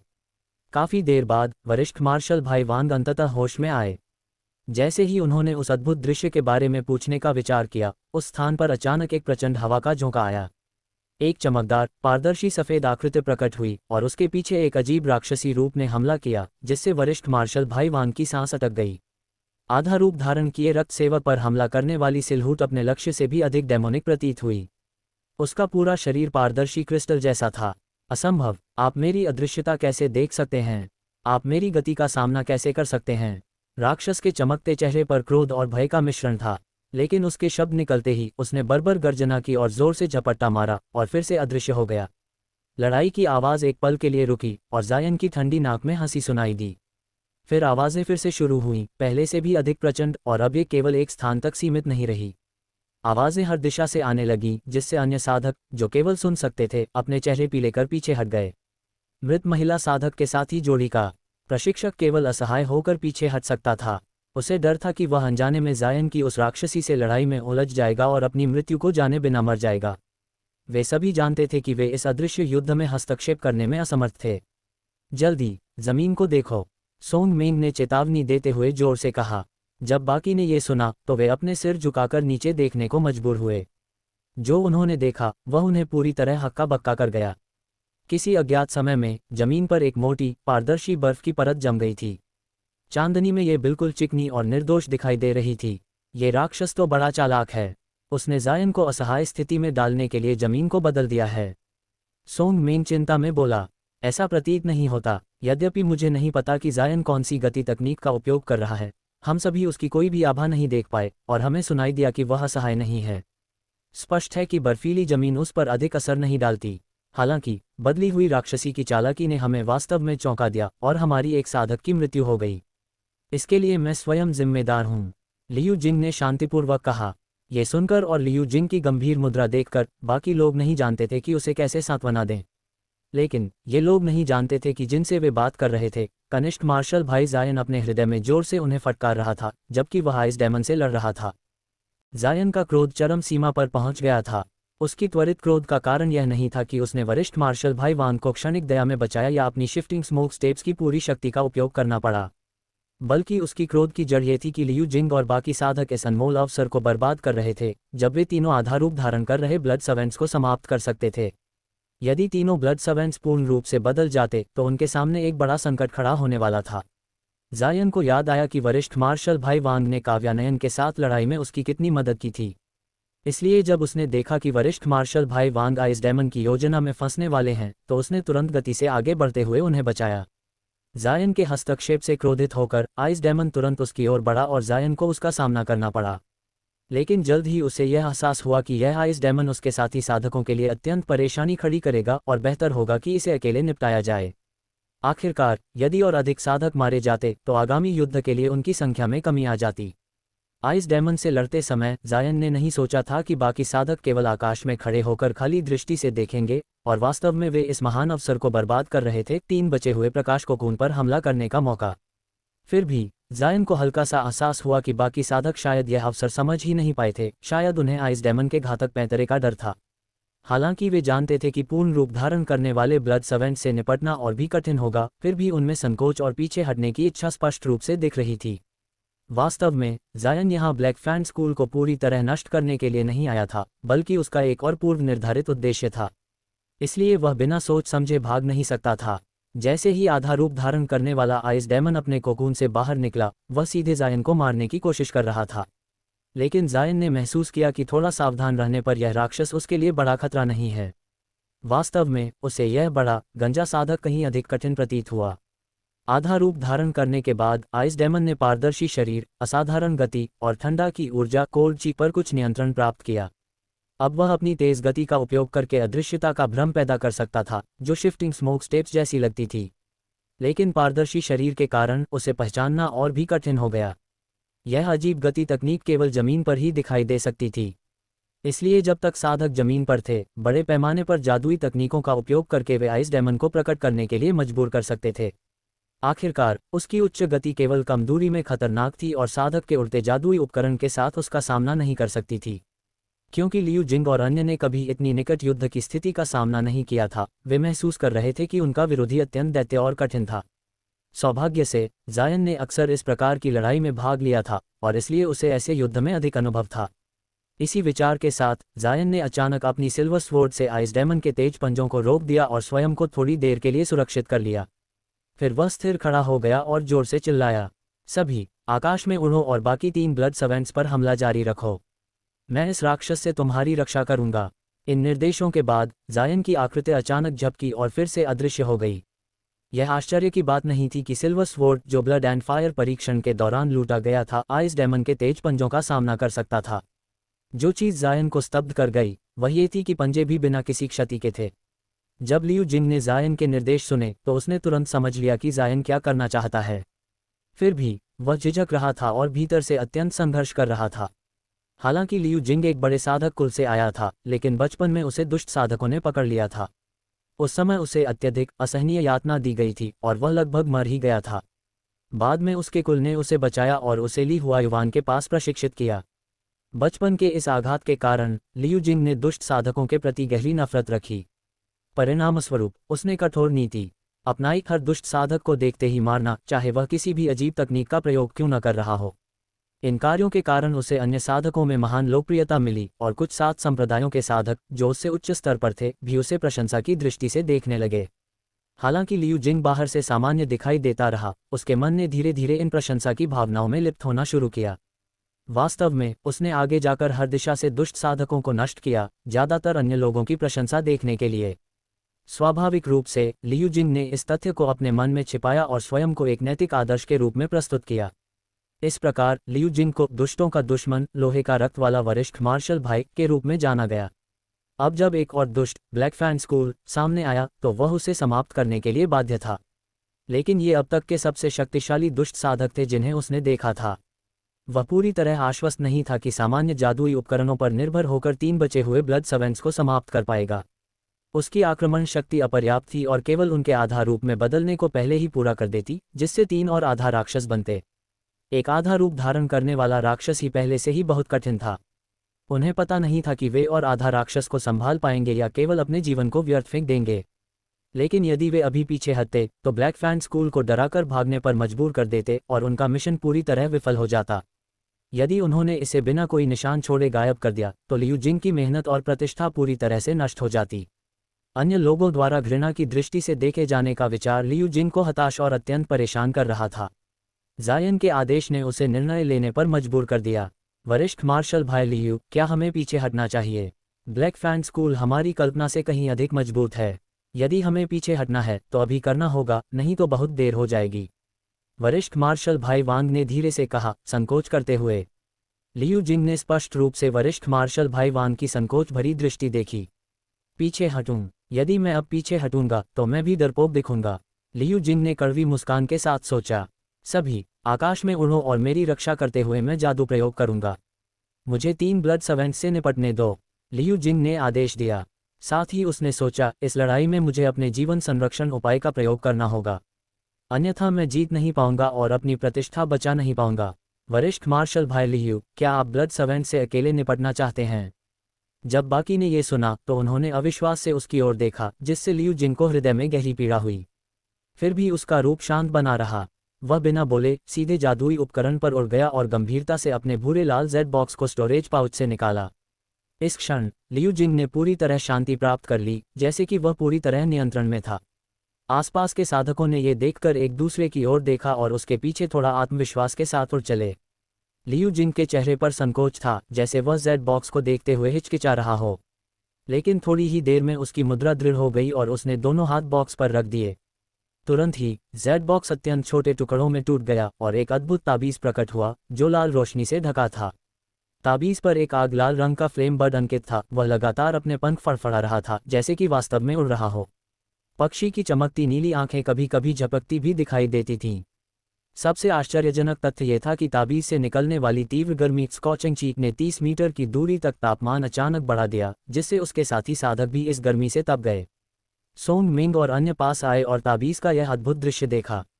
खजाना ताबीज! सोंग मिंग ने इसे देखकर चिल्लाया। नहीं, यह सामान्य खजाना ताबीज नहीं है।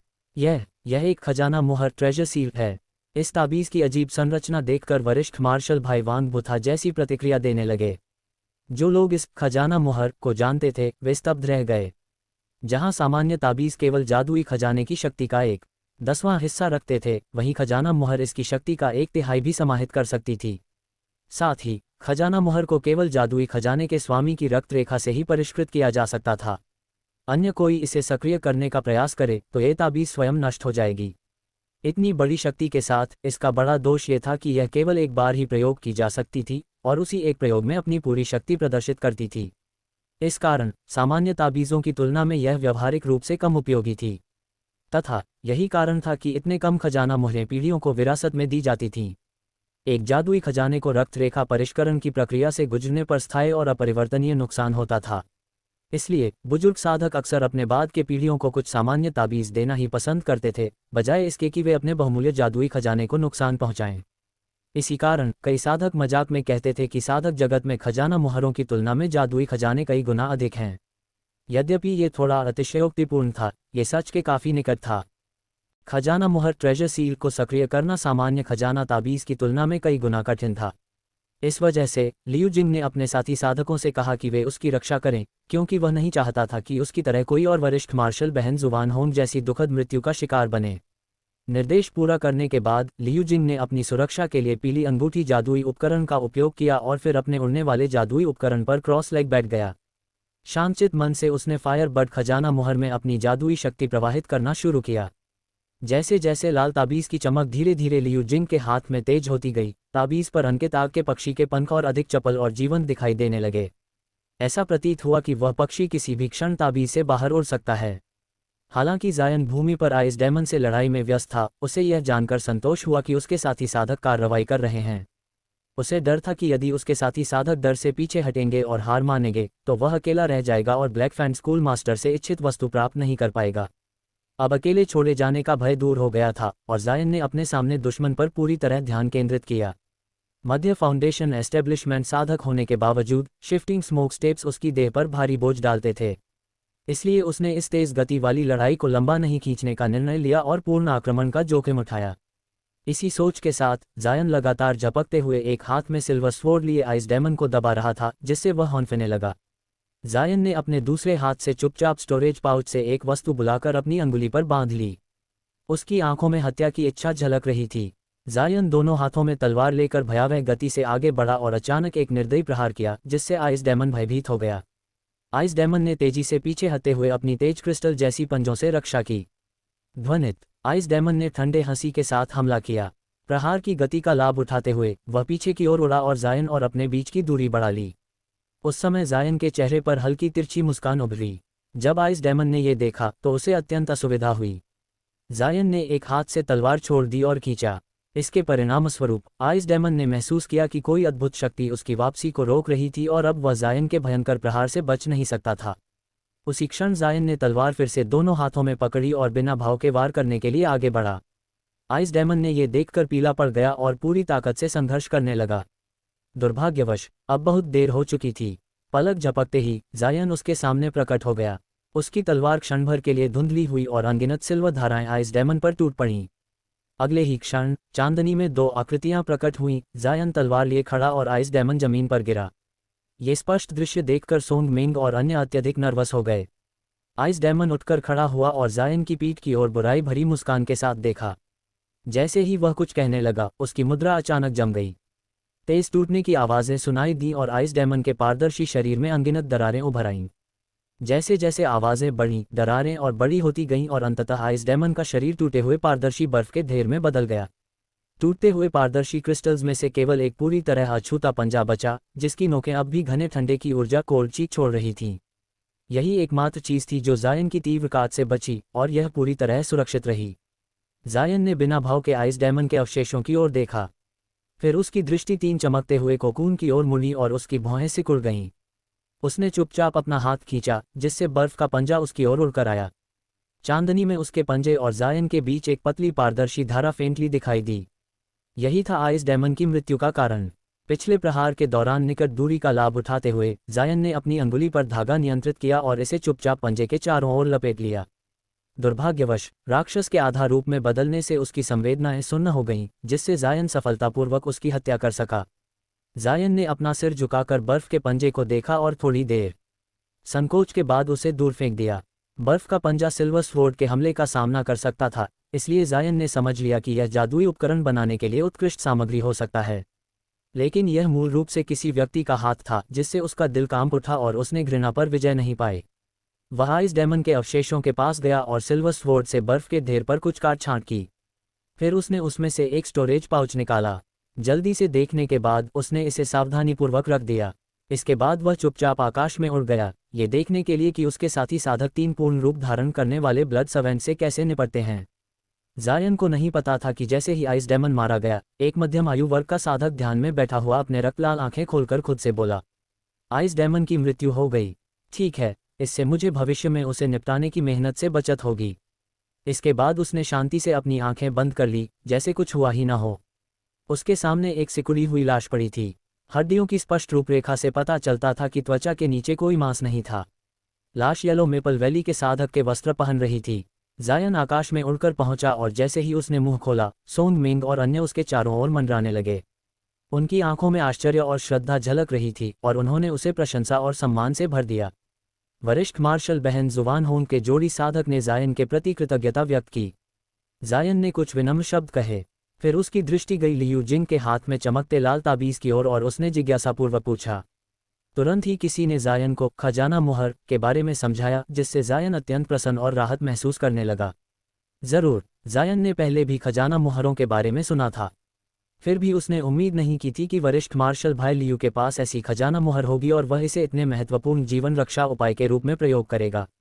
जायन लियू जिंग को ज्यादा समय से नहीं जानता था, इसलिए उसे पता नहीं था कि लियू जिंग ने अपनी प्रतिष्ठा बचाने के लिए इतनी भारी कीमत चुकाने का जटिल निर्णय क्यों लिया।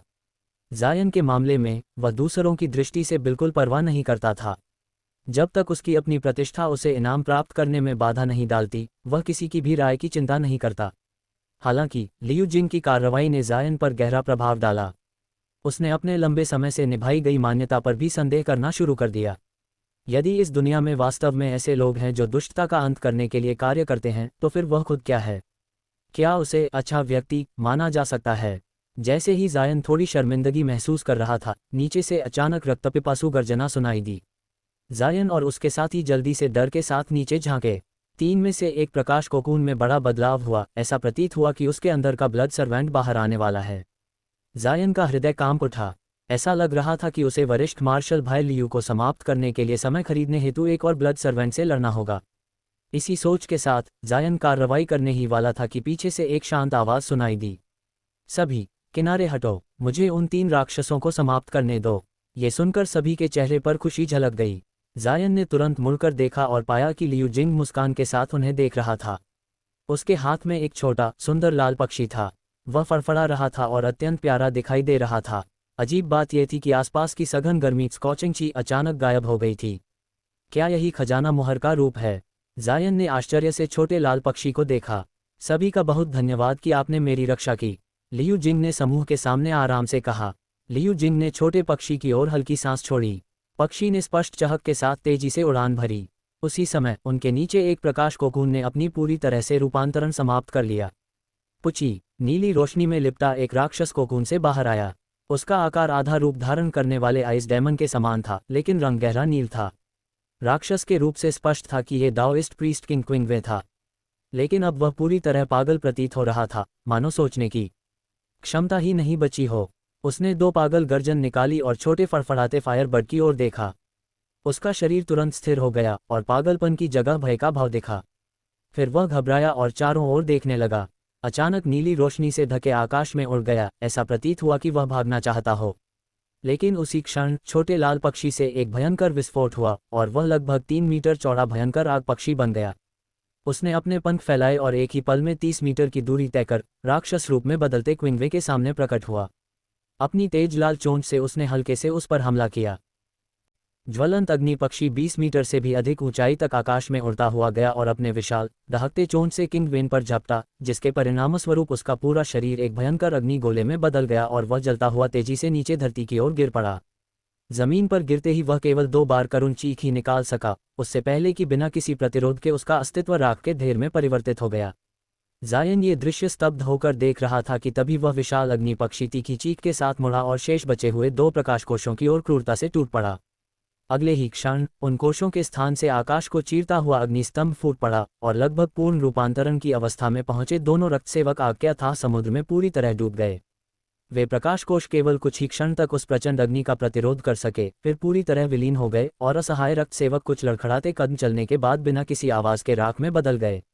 उस दहकती अग्नि की भयावह शक्ति ने जायन को गहरे तक झकझोर दिया और उसके मन में एक बार फिर यह अमिट छाप छोड़ दी कि कोर फॉर्मेशन स्तर के साधक के जादुई खजाने कितने भयानक हो सकते हैं। जायन के अतिरिक्त अन्य सभी साधकों के चेहरों पर सुखद आश्चर्य और उत्साह की चमक थी। ये ट्रेजर सील तो अविश्वसनीय रूप से शक्तिशाली है। हम इस दुष्ट पंथ का सफाया केवल लियू जिंग की वजह से कर पाए। ऐसी ही उत्तेजित चर्चाएं चारों ओर गूंजने लगीं।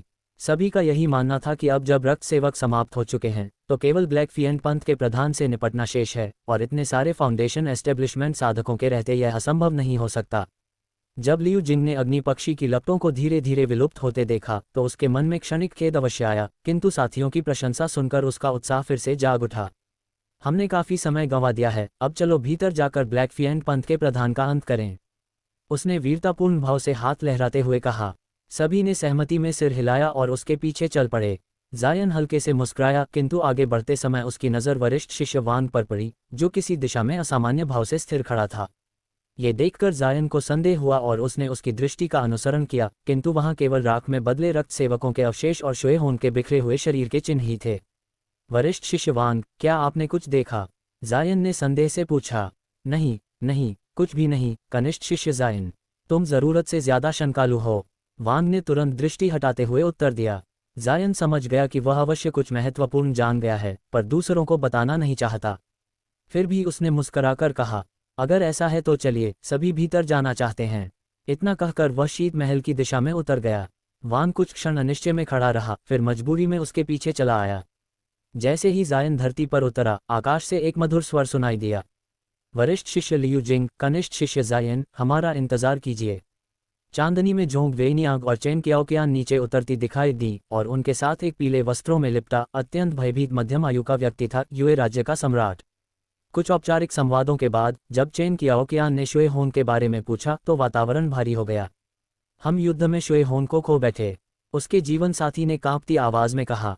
अभी शोक की लहर फैली ही थी कि अचानक एक हृदय विदारक चीख गूंजी।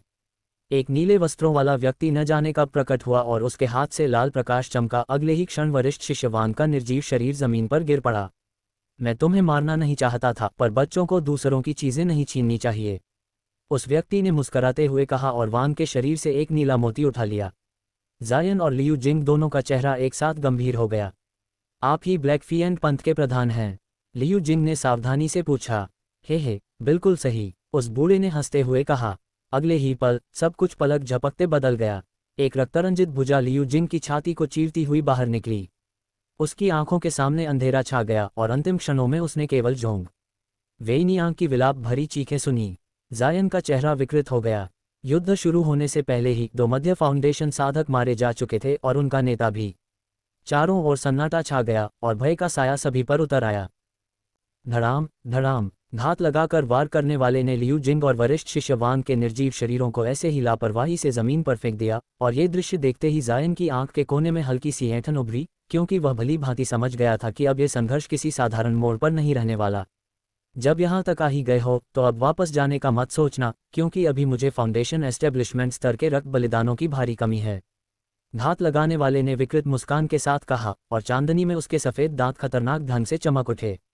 ये व्यक्ति कोई और नहीं बल्कि वही युए राज्य का सम्राट था, जो कुछ ही क्षण पहले भय से जड़ बना हुआ प्रतीत हो रहा था, किंतु अब वह उस दयनीय आकृति से बिल्कुल अलग था, क्योंकि इस समय उसके शरीर से निकलने वाला आध्यात्मिक दबाव एक देर फाउंडेशन एस्टेब्लिशमेंट साधक का था, और उसकी शक्ति ब्लैक फिएंट पंथ के प्रधान के समान ही भयावह लग रही थी।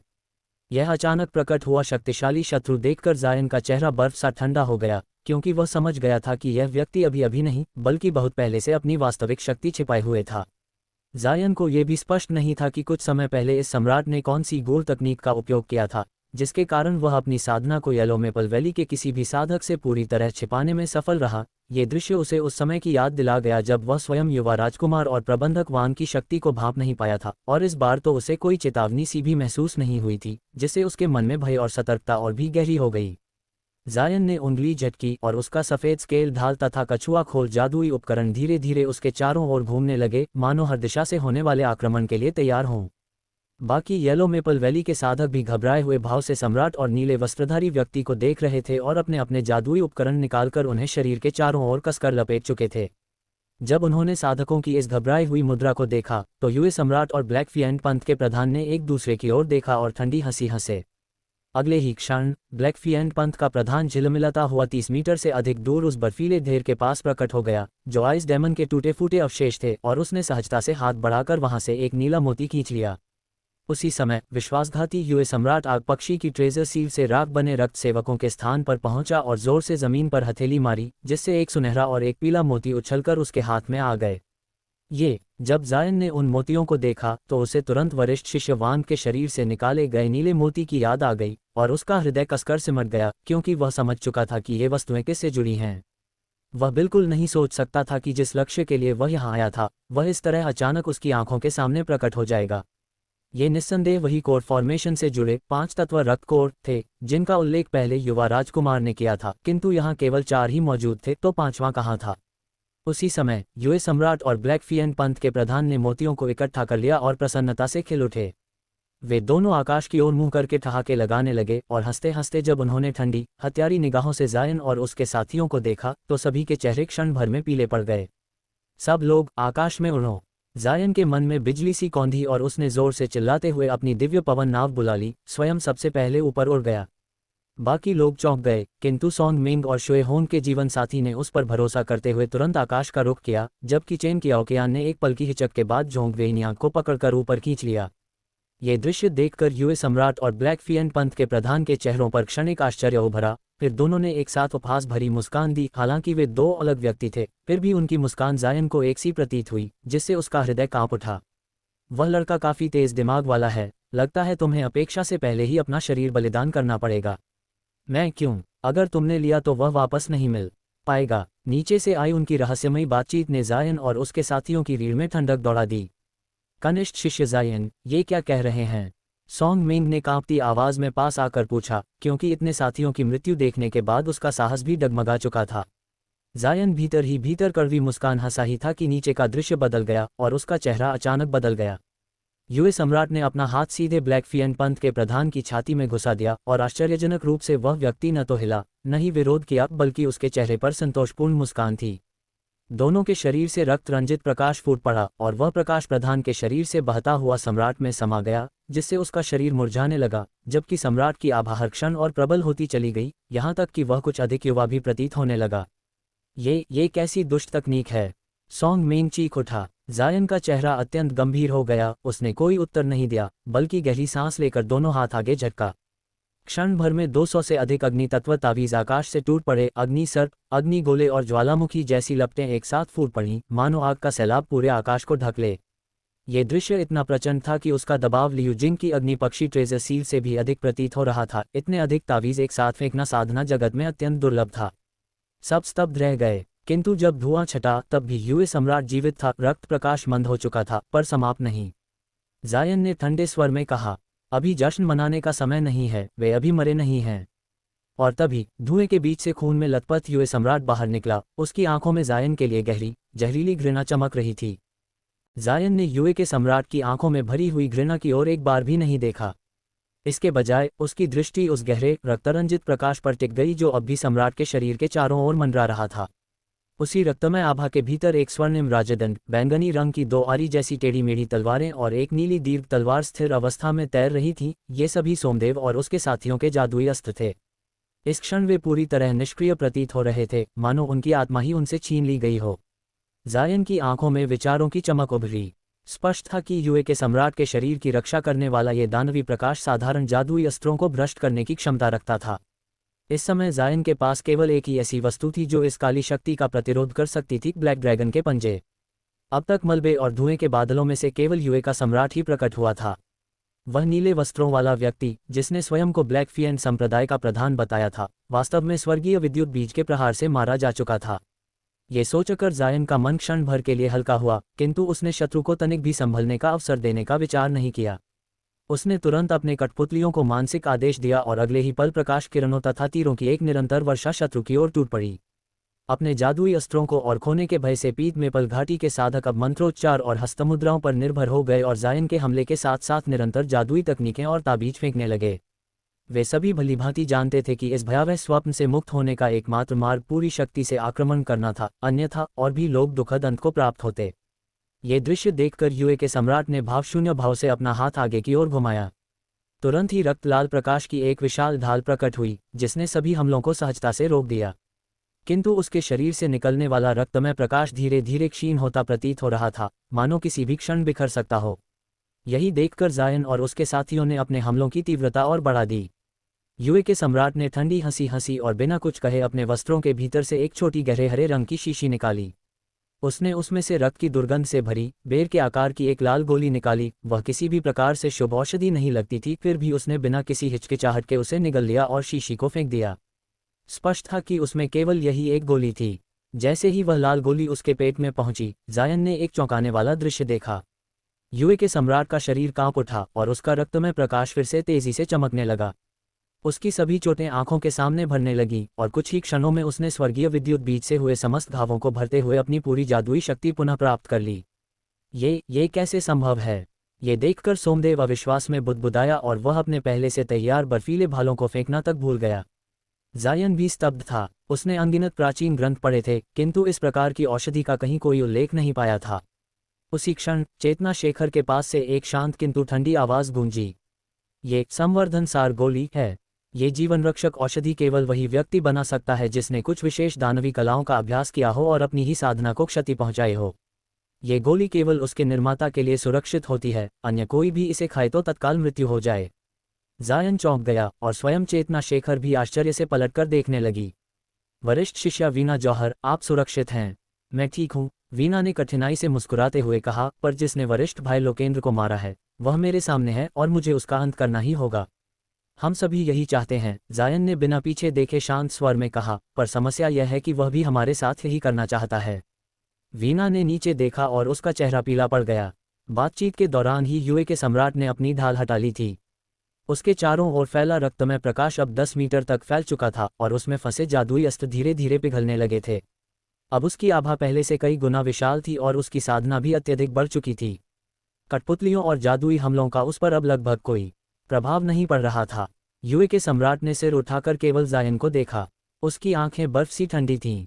उसने पीछे हाथ बढ़ाकर हवा को पकड़ा और एक अग्नि लाल मनका उड़ता हुआ उसकी हथेली में आ गिरा। ये देखकर जायन को नीले वस्त्र वाले उस व्यक्ति की याद आई। स्पष्ट था कि 5 तत्व रक्त कोर अब पूर्ण हो चुका था। यदि वह इस दानव को मार सके तो ये खजाना उसके कोर निर्माण में अत्यंत सहायक सिद्ध होगा। लड़के, यूए के सम्राट ने ठंडे स्वर में कहा, क्या तुम्हारे पास और स्वर्गीय विद्युत बीज हैं? यदि हैं तो मैं यहीं खड़ा हूं। देखना चाहता हूं कि तुम्हारी बिजली अधिक शक्तिशाली है या मेरी दानवी रक्षा। पीत मेपल घाटी के सभी साधक अवचेतन रूप से जायन की ओर देखने लगे। जायन का भाव नहीं बदला। उसने शांत स्वर में उत्तर देने के बजाय प्रश्न किया, मैं ये जानने को उत्सुक हूं कि क्या आप ही ब्लैक फिएंट संप्रदाय के प्रधान हैं या वह व्यक्ति था? और ऐसा प्रतीत होता है कि आपने उसकी आधी से अधिक साधना पहले ही निगल ली थी, इससे पहले कि हम बीच में आए। इस संसार में स्वयं को बलि देने वाले लोग विरले ही होते हैं। यूए के सम्राट के चेहरे पर क्षण भर के लिए पश्चाताप और उपहास मिला जुला भाव उभरा, फिर उसका चेहरा और भी विकराल हो गया। जायन का हृदय कांप उठा।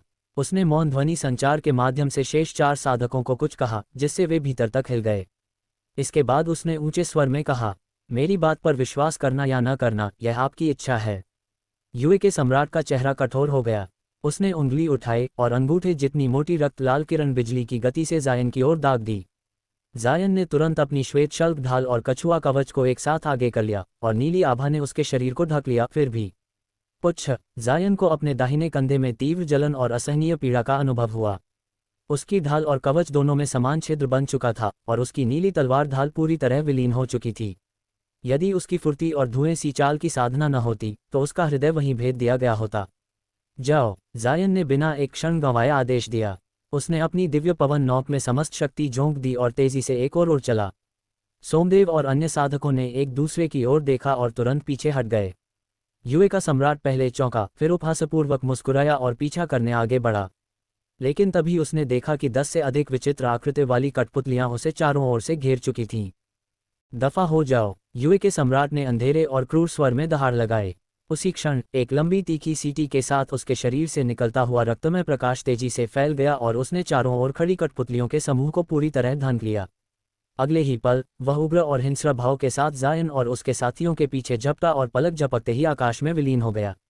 कुछ ही क्षण बीते थे कि आकाश में स्थिर पड़ी वे सभी कठपुतलियां अचानक नीचे गिर पड़ीं। धरती से टकराते ही वे टुकड़े टुकड़े होकर बिखर गईं, मानो उनमें कभी प्राण रहे ही न हो। उधर जायन उस विशाल संरचना के निकट पहुंच चुका था जिसे उसने पहले ही तैयार कर रखा था। जैसे ही उसे अपने चेतना सूत्रों के माध्यम से यह अनुभूति हुई कि उसकी सभी कठपुतलियां नष्ट हो चुकी हैं, उसके हृदय में गहरा पश्चाताप उमड़ आया। फिर भी उसने समय न गंवाते हुए अन्य साधकों को संकेत दिया कि वे नीचे उतरें और उस छोटे बांसों के वन में प्रवेश करें। जब जायन और उसके साथी तेजी से नीचे उतरे, उसी समय युए का सम्राट पहले ही कठपुतलियों की घेराबंदी तोड़ चुका था और उसने स्पष्ट रूप से देख लिया कि जायन और अन्य लोग उस बांसों के वन में प्रवेश कर चुके हैं। ये दृश्य उसे चकित भी कर गया और भ्रमित भी, किंतु भीतर ही भीतर वह प्रसन्न हुआ, क्योंकि शत्रु स्वयं ही एक सीमित स्थान में जा फंसे थे। जब वह बांसों के वन के ऊपर पहुंचा और देखा कि जायन और उसके साथी अभी भी वहीं हैं और भागे नहीं हैं, तो उसके चेहरे पर एक दुष्ट मुस्कान फैल गई। उसने तुरंत अपने दोनों हाथ लहराए और उसके शरीर से रक्तमय प्रकाश का एक छोटा सा भाग अलग हो गया। पुच्छ! वह रक्तमय प्रकाश चमका और भयंकर वेग से बांसों के वन की ओर जा घुसा। बीच रास्ते में ही वह फैल गया और पूरे बांसों के वन को एक विशाल चमकदार लाल प्रकाश दीवार में कैद कर लिया। इस प्रकार बिना किसी ध्वनि के बांसों के वन को जकड़ते देखकर युए के सम्राट के चेहरे पर संतोष झलक आया। जब तक ये दानवी प्रकाश अवरोध मजबूती से इस वन को घेरे रहेगा, वह एक और गुप्त तकनीक का प्रयोग करके भीतर की हर वस्तु को पूरी तरह गलाकर नष्ट कर सकता था। चूंकि शत्रु स्वयं ही यहाँ फंस गए थे, तो अब वे उसकी निर्दयता का दोष उसे क्यों देते। उसके हाथों ने चकाचौंध करने वाली गतियों की एक श्रृंखला बनाई। वे उस गुप्त तकनीक को सक्रिय करने के मंत्र संकेत थे। किंतु जैसे ही वह इन्हें पूर्ण करने ही वाला था, बांसों का वन अचानक नीले और श्वेत प्रकाश के एक विशाल गुंबद से ढक गया, जिसने रक्तमय अवरोध को और सिमटने से सहजता से रोक दिया। क्षण भर के आश्चर्य के बाद युए के सम्राट का चेहरा कठोर हो गया। जैसा मैंने सोचा था, ये लोग यहाँ किसी उद्देश्य से ही आए थे। इन्होंने यहाँ एक संरचना मंत्र भी बिछा रखा है। उसने मन ही मन कड़वाहट से सोचा, पर इससे क्या, किसी जल्दबाजी में रची गई संरचना की शक्ति कितनी हो सकती है। अधिक से अधिक मैं इन लोगों को उनकी संरचना समेत ही परिष्कृत कर दूंगा। किसी भी कीमत पर इन्हें राजनगरी से भागने नहीं दिया जा सकता। निर्णय पक्का करते ही उसने बिना किसी संकोच के फिर से मंत्र संकेत बनाने शुरू कर दिए और एक के बाद एक गुप्त तकनीकें छोड़ दीं। रक्तमय प्रकाश, जिसे रोका गया था, अब तेजी से चमका और संरचना पर और दबाव डालने का प्रयास करने लगा, किंतु तत्काल कोई विशेष प्रभाव नहीं हुआ। युए का सम्राट यहीं नहीं रुका। उसने अपनी उंगली से स्वयं को हल्का सा काटा और रक्तमय प्रकाश का एक और अंश भेजा, जो दानवी अवरोध में जाकर समा गया। अवरोध का रंग और भी गहरा हो गया और उससे रक्त की तीखी गंध फैलने लगी, जिसे सूंघते ही किसी को भी उल्टी आने लगे। ये देखकर युए का सम्राट कुछ संतुष्ट हुआ। उसने बार बार मंत्र संकेत बनाए और अनेक जादुई तकनीकें उस रक्तमय दीवार पर फेंक दीं। वे तकनीकें दीवार में समाते ही उसे हर दिशा में फैलाने लगीं और उसका रंग गाढ़े लाल में बदल गया। नीला श्वेत प्रकाश पूरी शक्ति से इस दबाव का सामना कर रहा था, किंतु वह किसी भी क्षण ढहने वाला प्रतीत हो रहा था। ये देखकर युए के सम्राट को राहत मिली। उसके अनुसार पीत मेपल घाटी के साधकों की मृत्यु अब केवल समय की बात थी और उनका बच निकलना असंभव था। अब मैं युए का सम्राट बनकर नहीं रह सकता। मुझे अपनी पहचान छिपानी होगी और नए सिरे से आरंभ करना होगा, उसने खेद के साथ सोचा। उधर बांसों के वन के भीतर सोमदेव और अन्य साधक भय से कांप रहे थे। जायन के ध्वनि संदेश को सुनते ही वे प्राण बचाने के लिए पीछे हट आए थे और उसकी शक्ति पर भरोसा कर बिना किसी चर्चा के उसके साथ चल पड़े थे। किंतु किसी ने भी यह नहीं सोचा था कि वे इतनी सुनसान जगह पर पहुंचकर इस प्रकार घातक संकट में फंस जाएंगे। यद्यपि वहां एक रक्षात्मक संरचना मौजूद थी, पर चारों ओर अभेद्य रक्तमय प्रकाश था और वह संरचना स्वयं टूटने के कगार पर लग रही थी। ऐसे में भय का फैलना स्वाभाविक था। कनिष्ठ भ्राता जायन, क्या यही वह रक्षात्मक तैयारी है जिसकी तुमने बात की थी? सोमदेव ने कांपते स्वर में पूछा। हाँ, इसमें कोई समस्या है, जायन ने परिस्थितियों का निरीक्षण करते हुए निर्विकार भाव से उत्तर दिया। क्षण भर में सोमदेव का चेहरा स्याह पड़ गया। वीना जौहर और चेतना शेखर के वरिष्ठ भ्राता के चेहरे भी बेहद विकृत हो गए। केवल चेतना शेखर ही शांत खड़ी रही और उसकी आंखों में विचारों की एक विचित्र चमक उभरी। जायन, यदि तुम्हारे पास कोई और उपाय है तो अब बताओ। हमें अंधेरे में मत रखो। मुझे विश्वास है कि तुमने केवल इसी संरचना पर भरोसा नहीं किया है। चेतना शेखर ने अचानक दृढ़ स्वर में कहा। ये सुनकर अन्य सभी के चेहरे पर आशा लौट आई। जिस सावधानी से जायन ने पूरी रात काम किया था, उससे यह असंभव लगता था कि उसने इतनी बड़ी भूल की हो। जायन ने कुछ क्षण सोचा, फिर हल्की मुस्कान के साथ बोला, निश्चिंत रहिए, जब मैं अपने वरिष्ठ साथियों को यहाँ लाया हूँ तो मेरे मन में अवश्य कोई योजना है। ये कहते हुए उसने अपनी संग्रह थैली थपथपाए और एक छोटी बैंगनी ध्वज निकाली। उस पर घने मंत्र चिन्ह अंकित थे और वह स्पष्ट रूप से कोई साधारण जादुई वस्तु नहीं थी। क्या ये संरचना ध्वज है? वीना जौहर ने विस्मय से पूछा। वरिष्ठ बहन सचमुच पारखी हैं। जायन ने हल्के से उसकी प्रशंसा की। ये सुनकर सभी का आत्मविश्वास और बढ़ गया। उनके सामने जायन ने दोनों हाथों से ध्वज को थामा। पलक झपकते ही वह कई गुना बड़ी हो गई और उससे बैंगनी आभा फूटने लगी। जायन ने उसे हथेलियों पर समतल रखा, धीमे स्वर में मंत्र पढ़ा और अंत में ऊंचे स्वर में कहा, शीघ्र। वूश, ध्वज उड़ गई और दृष्टि से ओझल हो गई। इसके बाद जायन ने 3 और समान ध्वज निकाली और उन्हें अलग अलग दिशाओं में भेज दिया। फिर उसने हाथ में एक बादामी पीली संरचना पट्टिका ली और आकाश की ओर ठंडी दृष्टि डाली। पट्टिका साधारण सी थी, किंतु जैसे ही उसने उसे सिर के ऊपर उठाया, वह चमक उठी। एक मोटी पीली प्रकाश रेखा उससे निकलकर आकाश में गई और नीले श्वेत अवरोध से टकराए। लगभग उसी समय 4 दिशाओं से स्वर्ण, नीले, लाल और हरे प्रकाश स्तंभ आकाश से गिरे। 5 प्रकाश स्तंभों को पाते ही वह नीला श्वेत अवरोध स्थिर हो गया और उसमें समुद्री लहरों जैसी गूंज सुनाई देने लगी। धीरे धीरे वह ध्वनि गर्जन में बदल गई। अवरोध का स्वरूप बदलकर इंद्रधनुषी प्रकाश का हो गया और बाहर से टकराता रक्तमय प्रकाश तूफानी समुद्र के नीचे चट्टान से टकराने वाली लहरों जैसा निष्फल सिद्ध हुआ। ये देखकर सोमदेव और अन्य साधक पूरी तरह आश्वस्त हो गए। युए का सम्राट ये दृश्य देखकर विचलित हो उठा। उसने कई दानवी तकनीकें आजमाईं, किंतु वे सब व्यर्थ रहीं। अंततः उसके चेहरे पर भय उभर आया। वह लाल प्रकाश समेटकर भागने लगा, किंतु बार बार लौट आता। अंततः उसका चेहरा आतंक से भर गया। ये देखकर जायन ने ठंडी हंसी हंसी। उसने अपने कछुआ कवच और श्वेत शल्क ढाल को अपने चारों ओर घुमाया और गंभीर स्वर में बोला, यदि किसी के पास खजाना ताबीज है तो अभी सक्रिय करो। थोड़ी ही देर में हम सब मिलकर आक्रमण करेंगे। अब जब वह इस 5 तत्व उलट संरचना में फंस चुका है तो वह सरलता से भाग नहीं सकेगा। जायन के शब्दों में अधिक आत्मविश्वास झलक रहा था। जायन के आत्मविश्वास से भरे शब्द और जिस निश्चिंतता के साथ वह अपनी नीली खजाना ताबीज के साथ पद्मासन में बैठ गया था, उसे देखकर चेतना शेखर और वीना जौहर के हृदय में भी साहस जाग उठा।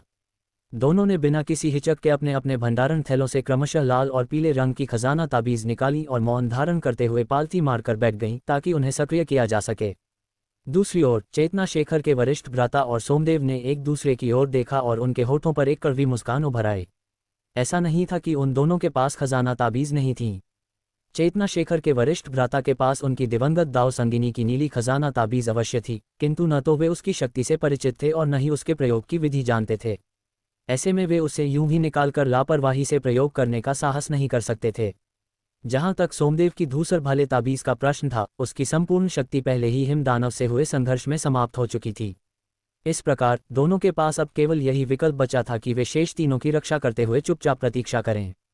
उसी समय युए के सम्राट को यह भली भांति समझ में आ गया कि हवा में मक्खी की तरह इधर उधर पागलों की भांति उड़ते रहना व्यर्थ है, अतः वह आकाश में स्थिर हो गया। उसने सिर झुकाकर कुछ क्षण बुदबुदाया और फिर अपने सिर से स्वर्ण मुकुट उतार फेंका। उसके लंबे अस्त व्यस्त बाल हवा में लहराते हुए उसके चेहरे के आधे हिस्से को ढंक गए। उसके शरीर से निकलती रक्तमय आभा के साथ उसका ये रूप अब और भी अधिक दानवी तथा रहस्यमय प्रतीत हो रहा था। उसने एक गहरी सांस ली और फिर अपने तीखे नाखून से अपनी कलाई पर क्रॉस का निशान काट दिया। करते ही रक्त की धार बह निकली और उसके शरीर के चारों ओर फैले रक्तमय प्रकाश में समा गई, जिससे वह प्रकाश अचानक गहरा होकर गाढ़े गहरे लाल रंग में बदल गया। यद्यपि पीत मेपल घाटी के साधक उससे काफी दूर थे, फिर भी वे उस रक्त की उबकाई पैदा करने वाली दुर्गंध को स्पष्ट रूप से महसूस कर सकते थे। उनके चेहरे अनायास ही सिकुड़ गए, किंतु वे विवश होकर उस दानवी विधि को संपन्न होते देखते रहे। जब युए के सम्राट ने देखा कि उसके शरीर का रक्तमय प्रकाश पूरी तरह रूपांतरित हो चुका है, तो उसने मुंह खोलकर अपनी कलाई की ओर लाल की ऊर्जा की 2 धाराएं उगल दीं। यह अज्ञात जादुई तकनीक तुरंत रक्तस्राव को रोकने लगी और गहरा घाव धीरे धीरे मिटने लगा। हालांकि अत्यधिक रक्तहानि के कारण उसका चेहरा स्पष्ट रूप से पीला पड़ गया। कठोर भाव से उसने अपने वस्त्रों से एक मटमैला, पूरी तरह काला मुट्ठा हैंडल निकाला। वह केवल आधा फुट लंबा था और देखने में अत्यंत पुराना तथा साधारण प्रतीत होता था, किंतु जिस सावधानी से युए का सम्राट उसे थामे हुए था, उससे ये स्पष्ट था कि वह कोई साधारण वस्तु नहीं, बल्कि अत्यंत घातक अस्त्र था। वह उस मुट्ठे को एकटक घूरते हुए धीमे स्वर में मंत्रोच्चार करने लगा। मंत्र न तो ऊंचे थे और न ही आसानी से समझ में आने वाले, किंतु उनकी मंद धीमी लय से वातावरण में एक प्राचीन और क्रूर की फैलने लगी, जिसने सभी के हृदय में अनजाना भय भर दिया। वह क्या कर रहा है? दूर से ये दृश्य देखते हुए सोमदेव स्वयं को रोक न सका और विस्मय से पूछ बैठा। मुझे नहीं पता, पर यह अवश्य ही कोई अत्यंत भयानक जादुई विधि होगी, चेतना शेखर के वरिष्ठ भ्राता ने चिंता से कहा। यद्यपि वे दोनों यह नहीं समझ पा रहे थे कि शत्रु क्या करने वाला है, किंतु स्वयं को घायल करके रक्त अर्पित करते देखकर वे भली भांति समझ गए कि युए का सम्राट अब अपनी अंतिम और सबसे घातक चाल चल रहा है। जैसे जैसे मंत्रोच्चार की गति बढ़ी, वैसे वैसे वह दानवी आभा भी तीव्र होती चली गई। अचानक युए के सम्राट की आंखों में लाल प्रकाश चमका और एक चौंकाने वाला दृश्य घटित हुआ। वह काला मुट्ठा अचानक फटकर काले प्रकाश के एक गोले में बदल गया और हवा में तैरने लगा, फिर धीरे धीरे उसके सिर से लगभग 1 फुट ऊपर स्थिर हो गया। युए का सम्राट और अधिक सावधान हो गया और असाधारण कुशलता से अजीब अजीब हस्त मुद्राएं बनाने लगा। उसके शरीर का रक्तमय प्रकाश धागों में बदलकर तेजी से उस तैरते मुट्ठे की ओर उड़ने लगा। प्रारंभ में केवल कुछ ही रक्त धागे थे, किंतु शीघ्र ही उनकी संख्या 10, फिर दर्जनों और अंततः सैकड़ों तक पहुंच गई। पतंगों की भांति वे सभी उस मुट्ठे में समाने लगे। क्षण भर में वह मुट्ठा काले रक्त के धागों से पूरी तरह ढक गया। वे धागे कुछ देर ऐंठे मरोड़े और फिर सिमटकर एक विशाल दूषित रक्त गोले में बदल गए, जिसने उस मुट्ठे को पूरी तरह जकड़ लिया। उस गहरे रक्त में से एक विचित्र लाल चमक निकल रही थी, जो आत्मा तक को कंपा देने वाली दानवी अनुभूति दे रही थी। ये दृश्य देखकर युए का सम्राट प्रसन्न हो उठा, किंतु जैसे ही उसने हस्त मुद्राएं रोककर दूसरी विधि अपनाने की सोची, वह रक्त गोला अचानक तेज काले प्रकाश से चमक उठा और उग्रता से कांपने लगा, मानो किसी भी क्षण फट जाएगा। ये देखकर युए का सम्राट भयभीत हो उठा। उसने घबराकर चारों ओर देखा, किंतु जब उसकी दृष्टि पुनः उस विकृत रक्त गोले पर पड़ी, तो उसका चेहरा आतंक से विकृत हो गया। उसने तुरंत कुछ गूढ़ मंत्र उच्च स्वर में उच्चारे और फिर दहाड़ के साथ अपनी जीभ का सिरा काट डाला। रक्त और जीभ का टुकड़ा दोनों उस रक्त गोले की ओर थूक दिए गए। उन्हें ग्रहण करते ही वह गोला स्थिर हो गया और उसकी चमक मध्यम पड़ गई। फिर भी निश्चिंत न होकर युए का सम्राट हाँफते हुए एक के बाद एक 10 से अधिक मंत्र संकेत करने लगा, जब तक कि उस रक्त गोले से सारी चमक विलुप्त न हो गई। तब कहीं जाकर उसने राहत की सांस ली, किंतु रक्तसार खोने के कारण वह अचानक 10 वर्ष अधिक वृद्ध और जर्जर दिखाई देने लगा। फिर भी उसे इसकी परवाह नहीं थी। उसने अपने शरीर से रक्तमय प्रकाश का एक और अंश काटकर उस रक्त गोले में प्रवाहित किया और अस्पष्ट स्वर में पुनः मंत्रोच्चार करने लगा। धीरे धीरे वह रक्त गोला लंबा होने लगा और अंततः एक भयानक काले रक्त कृपाण में परिवर्तित हो गया, जिसकी धार से भीषण रक्त की फूट रही थी। उस कृपाण को देखते ही युए का सम्राट उन्माद से भर उठा। उसने झट से उसे पकड़ लिया और एक हल्का सा वार किया। यद्यपि उसने अभी उसकी शक्ति प्रकट नहीं की थी, फिर भी उसके चेहरे पर पूर्ण संतोष झलक रहा था। अगले ही क्षण वह एक तीखी सीटी के साथ काले प्रकाश के गोले में बदल गया और उस रक्त कृपाण सहित सीधे बांसों के वन की ओर झपटा, जिससे सोमदेव और अन्य साधकों का हृदय भय से भर उठा। उसी क्षण ध्यानमग्न जायन ने अपनी आंखें खोलीं और शीतल अडिग दृष्टि से उस आते हुए रक्त गोले को देखा। यद्यपि वह अभी खजाना ताबीज सक्रिय कर रहा था, फिर भी उसकी प्रबल आध्यात्मिक चेतना शत्रु की हर गतिविधि से भली भांति अवगत थी। जब वह रक्त कृपाण बन रही थी, तो उसकी चेतना तक को खींच लेने का प्रयास किया गया था। भयभीत होकर उसने तुरंत अपनी चेतना पीछे खींच ली। सौभाग्य से वह शोषण कृपाण की स्वायत्त प्रवृत्ति थी, न कि युए के सम्राट की प्रत्यक्ष क्रिया। फिर भी उस अनुभव ने जायन को ठंडे पसीने से भिगो दिया।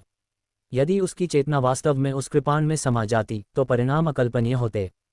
फिर भी उसे अपने 5 तत्व उलट महासंरचना की शक्ति पर पूर्ण विश्वास था। जैसे ही युए का सम्राट इंद्रधनुषी अवरोध से टकराया, जेड जेड की ध्वनि गूंजी और जब उसने रक्त कृपाण से प्रहार किया तो 3 मीटर चौड़ा छिद्र बन गया। यह अच्छा नहीं है, सोमदेव घबरा कर चिल्ला उठा। चिंता मत करो, ये केवल पहली रक्षा परत है। ये संरचना इतनी सरल नहीं है कि टूट जाए। जायन की शांत आवाज सुनकर वे दोनों कुछ शांत हुए, और उसी क्षण युए का सम्राट भीतर घुस आया।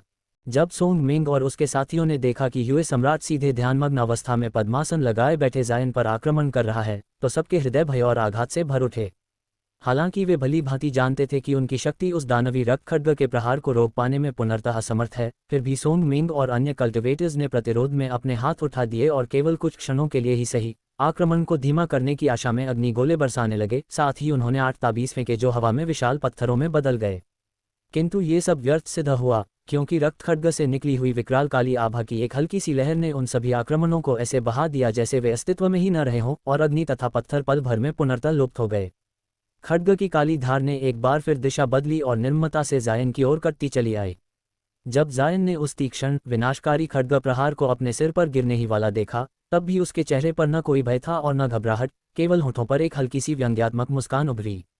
युवा सम्राट ये देखकर क्षण भर के लिए चौंक गया कि उसका शत्रु इतना शांत कैसे रह सकता है, पर बिना अधिक सोचे समझे उसने खड्ग को और जोर से नीचे की ओर झुका दिया। परंतु उसका प्रहार शून्य को चीरता हुआ निकल गया, क्योंकि उसी क्षण जायन वहां से अदृश्य हो चुका था। अगले ही पल युवा सम्राट ने पाया कि वह स्वयं किसी अज्ञात विधि से फिर उसी स्थान पर लौट आया है, इंद्रधनुषी प्रकाश पर्दे के ऊपर, लगभग 100 मीटर की ऊंचाई पर। क्रोध और लज्जा से उसका चेहरा विकृत हो गया और वह दांत पीसते हुए पुनः उस रंगीन प्रकाश परत पर प्रहार करने लगा। जब उसने फिर एक छेद बनाकर भीतर प्रवेश किया, तो उसने देखा कि जायन पहले की भांति उसी स्थान पर शांति से बैठा हुआ उसे निर्विकार दृष्टि से निहार रहा है। इस बार युवा सम्राट ने अधीरता में सीधे नीचे झपट्टा नहीं मारा, बल्कि उसका पूरा शरीर कांप उठा और उसमें से अत्यंत भयानक वेग के साथ रक्त प्रकाश की एक विशाल किरण फूट पड़ी, जिसके तुरंत बाद उसने काले रक्त खड्ग की एक और प्रचंड धार छोड़ी। तैयार होने के कारण वह इस बार परिणाम को स्पष्ट रूप से देख सका। जैसे ही रक्त प्रकाश जायन के सिर से मात्र 3 मीटर दूर पहुंचा, वह किसी अदृश्य शक्ति द्वारा निगल लिया गया और एक क्षण में ही पुनर्तः लुप्त हो गया, और उसी समय सम्राट को अपनी दानवी शक्ति को वापस उसी स्थान पर खींचते हुए अनुभव हुआ जहां वह खड़ा था। युवा सम्राट स्तब्ध रह गया, उसका अगला प्रहार भी निष्फल रहा और वह फिर से इंद्रधनुषी पर्दे के बाहर ऊंचाई पर जा पहुंचा। अब पहली बार उसके चेहरे पर स्पष्ट भय झलक उठा। उसने नीचे उतरना छोड़ दिया और पागलपन में रक्त खड्ग को घुमाते हुए अर्धचंद्राकार काली धारों की वर्षा चारों ओर करने लगा, ताकि किसी भी प्रकार इस महान संरचना को तोड़ा जा सके। कुछ ही देर बाद उन धारों पर एक श्वेत चमक पड़ी और वे सभी पलटकर उसी दिशा में लौट आई जहां से वे छोड़ी गई थीं। युवा सम्राट कुछ पल घबरा गया, पर फिर उन्मत्त होकर और भी तीव्र प्रहार करने लगा। यदि वह इस संरचना से बाहर निकल पाता, तो वह इसे मात्र एक भ्रमकला मानता और इतनी व्याकुलता अनुभव न करता, क्योंकि अपनी दानवी शक्तियों के बल पर वह किसी साधारण संरचना को शीघ्र ही तोड़ सकता था। परंतु बार बार स्थानांतरण और अपने ही प्रहारों के लौट आने से उसके हृदय में ये भय बैठ गया कि वह किसी अभेद्य महान संरचना में फंस चुका है। इसी बीच नीचे से इंद्रधनुषी प्रकाश पर्दे के भीतर से एक अत्यंत प्रबल आध्यात्मिक तरंग उठी, जिससे युवा सम्राट का मन कांप उठा। उसने खड्ग को और कसकर पकड़ा और रक्त प्रकाश को अपने चारों ओर घुमाकर एक अभेद्य रक्त भंवर बना लिया। तभी पर्दे के भीतर से समान रूप से शक्तिशाली 2 और आध्यात्मिक दबाव उभरे और प्रकाश परत में 3 मीटर चौड़ा एक मार्ग खुल गया। नीले रंग की असंख्य छोटी छड़ें जायन के सक्रिय किए गए नीलदंड ताबीज से उत्पन्न होकर प्रचंड वेग से युवा सम्राट की ओर उमड़ पड़ीं। उनके पीछे पीछे एक छोटी लाल ज्वाला में तलवार और एक पीले स्फटिक गोले ने भी मार्ग पार किया, जो बाहर निकलते ही विशाल रूप धारण कर गए। कव्यानयन पूर्व नाम नंगोंग वैन और जोंग वेई नियांग के नियंत्रण में वे दोनों ताबीज विपरीत दिशाओं से घूमकर युवा सम्राट को घेरने लगे। ये दृश्य देखकर युवा सम्राट का चेहरा राख सा पड़ गया। उसने रक्त खड्ग को उन्मत्त होकर घुमाया और रक्त भंवर के भीतर से 8 विशाल खड्ग धारें छोड़ीं, जिनकी टक्कर से अधिकांश नीली छड़ें चकनाचूर हो गईं। जायन का चेहरा हल्का सा पीला पड़ गया, क्योंकि उसका मन उन क्षणों से जुड़ा हुआ था और उस क्षति का प्रभाव उस पर भी पड़ा। ये रक्त खड्ग उसकी कल्पना से कहीं अधिक भयावह सिद्ध हुआ, किंतु सौभाग्य से उसे उसके आघातों को सीधे सहन नहीं करना पड़ा। अब युवा सम्राट अपनी अंतिम लड़ाई लड़ रहा था। खड्ग धारों की बाधा के बावजूद लाल तलवार, पीला स्फटिक गोला और शेष नीली छड़ें रक्त भंवर में घुसने में सफल हो गईं। क्षण भर में भीतर से तीखी सीटी सी आवाजें गूंज उठीं और नीले, लाल व पीले प्रकाश की असंख्य चमकें काली धारों से टकराने लगीं, जिससे ये स्पष्ट था कि अंदर संघर्ष अत्यंत भयानक था। अचानक एक क्रोधपूर्ण गर्जना और विस्फोट की ध्वनि हुई और सभी रंगीन प्रकाश एक पल के लिए चमके, फिर रक्त भंवर के साथ लुप्त हो गए। उसी क्षण कव्यानयन और जोंग वेई नियांग के चेहरे पीले पड़ गए और उनकी आंखों की चमक मंद हो गई। सोंग मिंग ने घबरा कर पूछा, सातवीं कनिष्ठ बहन, क्या तुम ठीक हो? कव्यानयन ने धीमे स्वर में उत्तर दिया कि रक्त खड्ग वास्तव में अत्यंत दानवी है और उसने उनके दोनों ताबीजों को पारस्परिक विनाश में नष्ट कर दिया है। अब सब कुछ जायन के ताबीज पर निर्भर है। कुछ ही क्षणों बाद ऊपर से पृथ्वी को कंपा देने वाली गड़गड़ाहट हुई। रंगीन पर्दे के पार नीले और रक्त लाल प्रकाश का अंतिम संघर्ष चला और फिर रक्त प्रकाश दब गया। अंततः प्रकाश छट गया और युवा सम्राट को निर्जीव सा खड़ा दिखाया, जिसके होंठ कांप रहे थे और शरीर भीतर से टूट चुका था। वह सीधे नीचे गिरा और इंद्रधनुषी प्रकाश पर मांस के चूर्ण के ढेर के रूप में आकर थम गया। ये दृश्य देखकर जायन के सभी साथी आनंद से भर उठे। सोंग मिंग दौड़कर आया और उत्साह से चिल्लाया, कनिष्ठ भाई जायन, तुमने उस राक्षस को मार गिराया। मुझे पता था तुम ये कर सकते हो। जायन ने हल्की मुस्कान के साथ उत्तर दिया कि उसने अपने ताबीज की पूरी शक्ति एक ही क्षण में मुक्त कर दी थी, अन्यथा ये युद्ध और लंबा खींच सकता था। यह विधि अत्यंत प्रभावी थी, यद्यपि इससे ताबीज पूरी तरह नष्ट हो गया। इसके बाद उसने बिना देर किए अपने पुतला पशुओं को सम्राट की लाश की ओर भेजा, और शेष कल्टिवेटर्स ने भी यह स्वीकार किया कि इस विजय का श्रेय मुख्यतः जायन को ही जाता है। जब जायन ने देखा कि हुए सम्राट की वस्तुओं में वे बहुप्रतीक्षित पंचतत्व रक्तकोर भी सम्मिलित हैं, तो उसका हृदय आनंद और उत्साह से भर उठा। उसने तुरंत पुतला पशु के मुख से वे कोर निकाल लिए और अत्यंत सावधानीपूर्वक उनका निरीक्षण करने लगा। रक्तकोरों के भीतर संचित प्रचंड आध्यात्मिक शक्ति को अनुभव कर जायन ने यह पुष्टि कर ली कि उनमें वर्णित औषधीय गुण पुनर्तः वास्तविक हैं। मन को संतोष मिलने पर उसने अपने भंडारण थैले से एक अत्यंत सुंदर जैड पेटिका निकाली और बड़े जतन से उन 5 रक्तकोरों को उसके भीतर रख दिया। यद्यपि जायन को राजकुमार शिन द्वारा उल्लिखित पंचतत्व रक्तकोरों के सटीक प्रभावों की पूरी जानकारी नहीं थी, किंतु जिस प्रकार युए सम्राट ने उन्हें एकत्र करने के लिए इतनी आतुरता और श्रम दिखाया था, उससे यह अनुमान लगाना कठिन नहीं था कि कोर निर्माण फॉर्मेशन से उनका संबंध अवश्य ही सत्य होगा। इसके पश्चात जायन ने अपना ध्यान शेष वस्तुओं की ओर मोड़ा। एक पुनर्तः काला भिक्षापात्र, एक सुईनुमा औजार जिसकी नोक 1 इंच लंबी रक्त लाल कांटी जैसी थी, और एक जैड स्लिप जिससे हल्की धूसर ऊर्जा प्रवाहित हो रही थी। इन वस्तुओं को देखते ही जायन के मन में स्वाभाविक भय की लहर दौड़ गई। इस प्रकार के जादुई उपकरण सामान्यतः दुष्ट और पिशाचपंथी साधकों द्वारा उपयोग में लाए जाते थे, और प्रायः इनमें किसी न किसी प्रकार का प्रतिबंध या अभिशाप छिपा होता था, इसलिए उसने उतावलेपन में उन्हें छूने का साहस नहीं किया। उसने गहरी सांस ली और अपने हाथों पर हल्की नीली आभा की एक सुरक्षात्मक परत चढ़ा ली। इस सुरक्षा के साथ जायन ने निश्चिंत होकर जैड स्लिप उठाए और सावधानीपूर्वक उसका परीक्षण करने लगा।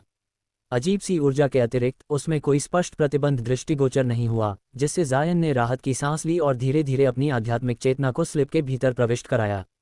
जैसे ही उसकी चेतना जैड स्लिप में प्रवेश कर गई, जायन मूर्ति सा स्थिर खड़ा रहा, किंतु उसके चेहरे के भाव निरंतर बदलते रहे, पहले सुखद आश्चर्य, फिर निराशा और अंततः अत्यंत सतर्कता के साथ हल्का सा भय। एक कप चाय बनने जितने समय बाद उसने अपनी चेतना वापस खींच ली और कुछ क्षणों तक वह गहरी सोच में डूबा रहा। जैड स्लिप की सामग्री जायन की सभी अपेक्षाओं से कहीं अधिक थी। उसमें ब्लैक फीन स्कूल की समस्त साधना विधियों का विवरण था, जैसे राजकुमार की ब्लैक फीन असुर कला, 4 रक्त सेवकों की फीन डेमन कला, युए सम्राट की दैवी रक्त प्रकाश विधि और अनेक अन्य। जायन ये देखकर स्तब्ध रह गया कि इन सभी साधनाओं में एक ही ग्रंथ का उल्लेख था, गहन यिन शास्त्र, जो मानो इन सभी विधियों का मूल स्रोत था। इस तथ्य ने उसकी जिज्ञासा को अत्यंत भड़का दिया, किंतु जब उसने जैड स्लिप में उस ग्रंथ के ठिकाने की खोज की तो उसे निराशा ही हाथ लगी। अतः उसे अपनी उस आकांक्षा को मन के किसी कोने में दबाना पड़ा और वह उन विचित्र गुप्त तकनीकों पर ध्यान केंद्रित करने लगा। इनमें से कुछ विधियां उसे अत्यंत प्रिय लगीं, क्योंकि उन्होंने न केवल उसके पुराने संदेहों का समाधान किया, बल्कि पंचतत्व रक्तकोरों के वास्तविक उपयोग का भी उल्लेख किया। जायन ने मन को शांत कर उस अंश का गहन अध्ययन किया। उसमें बताया गया था कि ये रक्तकोर उन साधकों के शरीर में बनते हैं जो फीन डेमन कला का अभ्यास करते हैं, ठीक वैसे ही जैसे दानवी पशु अपने शरीर में कोर संचित करते हैं, और यही उस कला का सबसे महत्वपूर्ण आधार है। इसी कोर के निर्माण के कारण वे दानवी रूप धारण कर पाते थे और बिना नींव स्थापन औषधियों के नींव स्थापन अवस्था में प्रवेश कर सकते थे। हालांकि यह कला रक्त बलि की अनिवार्यता नहीं रखती थी और साधना की गति को अत्यधिक बढ़ाती थी, किंतु इसकी सीमा भी यही थी, ये कभी भी कोर निर्माण से आगे नहीं जा सकती थी। वास्तव में शेष दुष्ट साधनाएं भी इसी घातक दोष से ग्रस्त थीं। यद्यपि रक्त बलियों की सहायता से उनकी प्रगति विस्मयकारी होती थी, फिर भी वे अंतिम लक्ष्य तक नहीं पहुंच पाती थीं। जैड स्लिप के अनुसार पंचतत्व रक्तकोर इन सभी दोषों का समाधान माने जाते थे। साथ ही उसमें एक गुप्त विधि का उल्लेख था, फीन कोर तकनीक।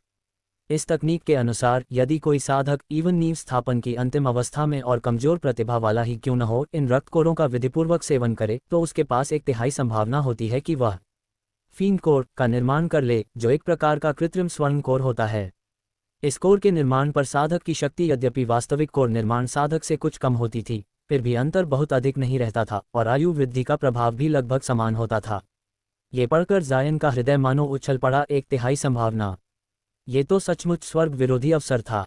एक क्षण के लिए उसके मन में ये प्रबल इच्छा जाग उठी कि वह सब कुछ त्याग कर तुरंत इन रक्तकोरों का सेवन कर ले, किंतु आगे वर्णित एक दोष ने उसे भीतर तक झकझोर दिया।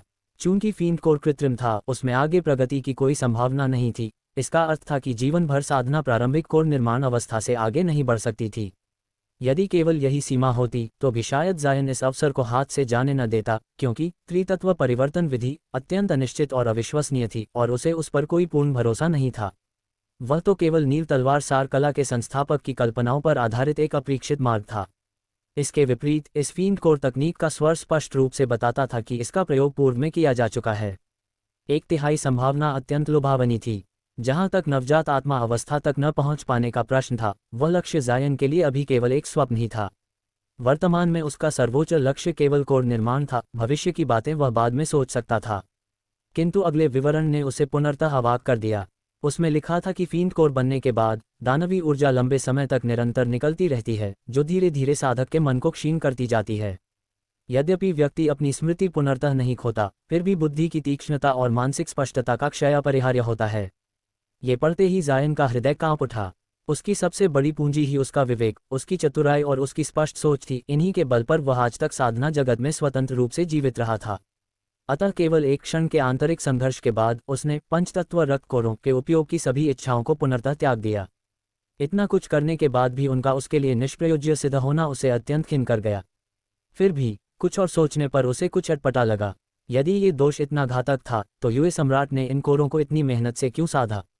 वह चालाक बूढ़ा लोमड़ी निश्चित ही स्वयं इन्हें सीधे नहीं खाने वाला था। इसी विचार से जायन ने फिर से गुप्त तकनीकों को खंगाला और उसकी दृष्टि एक अत्यंत रोचक विधि पर जा ठहरी, बाह्य पुनर्जन्म। ये दुष्ट पंथ की एक प्रसिद्ध शीर्ष स्तरीय गुप्त कला थी, जिसके विषय में वह पहले भी सुन चुका था। यद्यपि पुनर्जन्म नाम से अनेक विधियां थीं, किंतु प्रत्येक की साधना पद्धति और प्रभाव अत्यंत विचित्र और भिन्न होते थे, और दुष्ट पंथ के साधकों के लिए वे प्राणों से भी अधिक मूल्यवान रहस्य मानी जाती थीं। युए की 7 प्रमुख संप्रदायों ने इन्हें एकत्र करने का प्रयास किया था, पर अंततः उन्हें असफलता ही मिली थी। जायन ने उस तकनीक को कई बार पढ़ा और उसके हृदय में अपार आनंद उमड़ पड़ा। अंततः उसे इन रक्तकोरों का उपयोग मिल गया था। यदि उसका अनुमान सही था, तो युए सम्राट भी यही योजना रखता था, और इसी कारण उसने रक्त सेवकों को पालपोस कर ये कोर तैयार किए थे। नीले वस्त्रों वाला स्वयंभू ब्लैक फीन स्कूल प्रमुख, जो आकाशीय विद्युत बीज से मारा गया था, वास्तव में उसका एक अवतार मात्र था। यही कारण था कि उसने बिना किसी प्रतिरोध के अपनी साधना को शीशो होने दिया था। शेष विधियां जैसे साधना सार गोली या रक्त बलि की तकनीकें जायन के लिए निरर्थक थीं, क्योंकि वह दुष्ट कला का अभ्यास नहीं करता था। केवल रक्त आत्मा वेद की संघनन विधि ने उसका ध्यान खींचा, जिसे उसने कई बार पढ़कर कंठस्थ कर लिया। इसके बाद उसने जेड स्लिप से चेतना हटाई और शेष 2 वस्तुओं की जांच की। रक्तलाल सुई वास्तव में शरीर से बाहर ठोस रूप में आई रक्त आत्मा वेद ही थी और एक उपयोगी जादुई उपकरण सिद्ध हो सकती थी। जहां तक उस पुनर्तः काले भिक्षापात्र का प्रश्न था, वह दुर्लभ आत्मा संग्रह पात्र था, जो साधकों की आत्माओं को संचित करता था और उन्हें धीरे धीरे पशु समान आत्माओं में बदल देता था। केवल क्षण भर उसे छूने से ही उसमें निहित ठंडी अंधेरी ऊर्जा से जायन से हर उठा और उसने तुरंत उसे अपने भंडारण थैले में डाल दिया। उस पात्र से उठती अनुभूति स्पष्ट बताती थी कि अनगिनत साधकों की आत्माएं उसमें नष्ट की जा चुकी थीं, और जितना अधिक वह उसके संपर्क में आता, उतना ही अस्वस्थ महसूस करता। जायन भली भांति समझता था कि इन अंधकार में कलाओं का अभ्यास किए बिना उस जादुई पात्र का उसके लिए कोई उपयोग नहीं था, और इसीलिए उसने उससे दूरी बनाए रखना ही श्रेयस्कर समझा।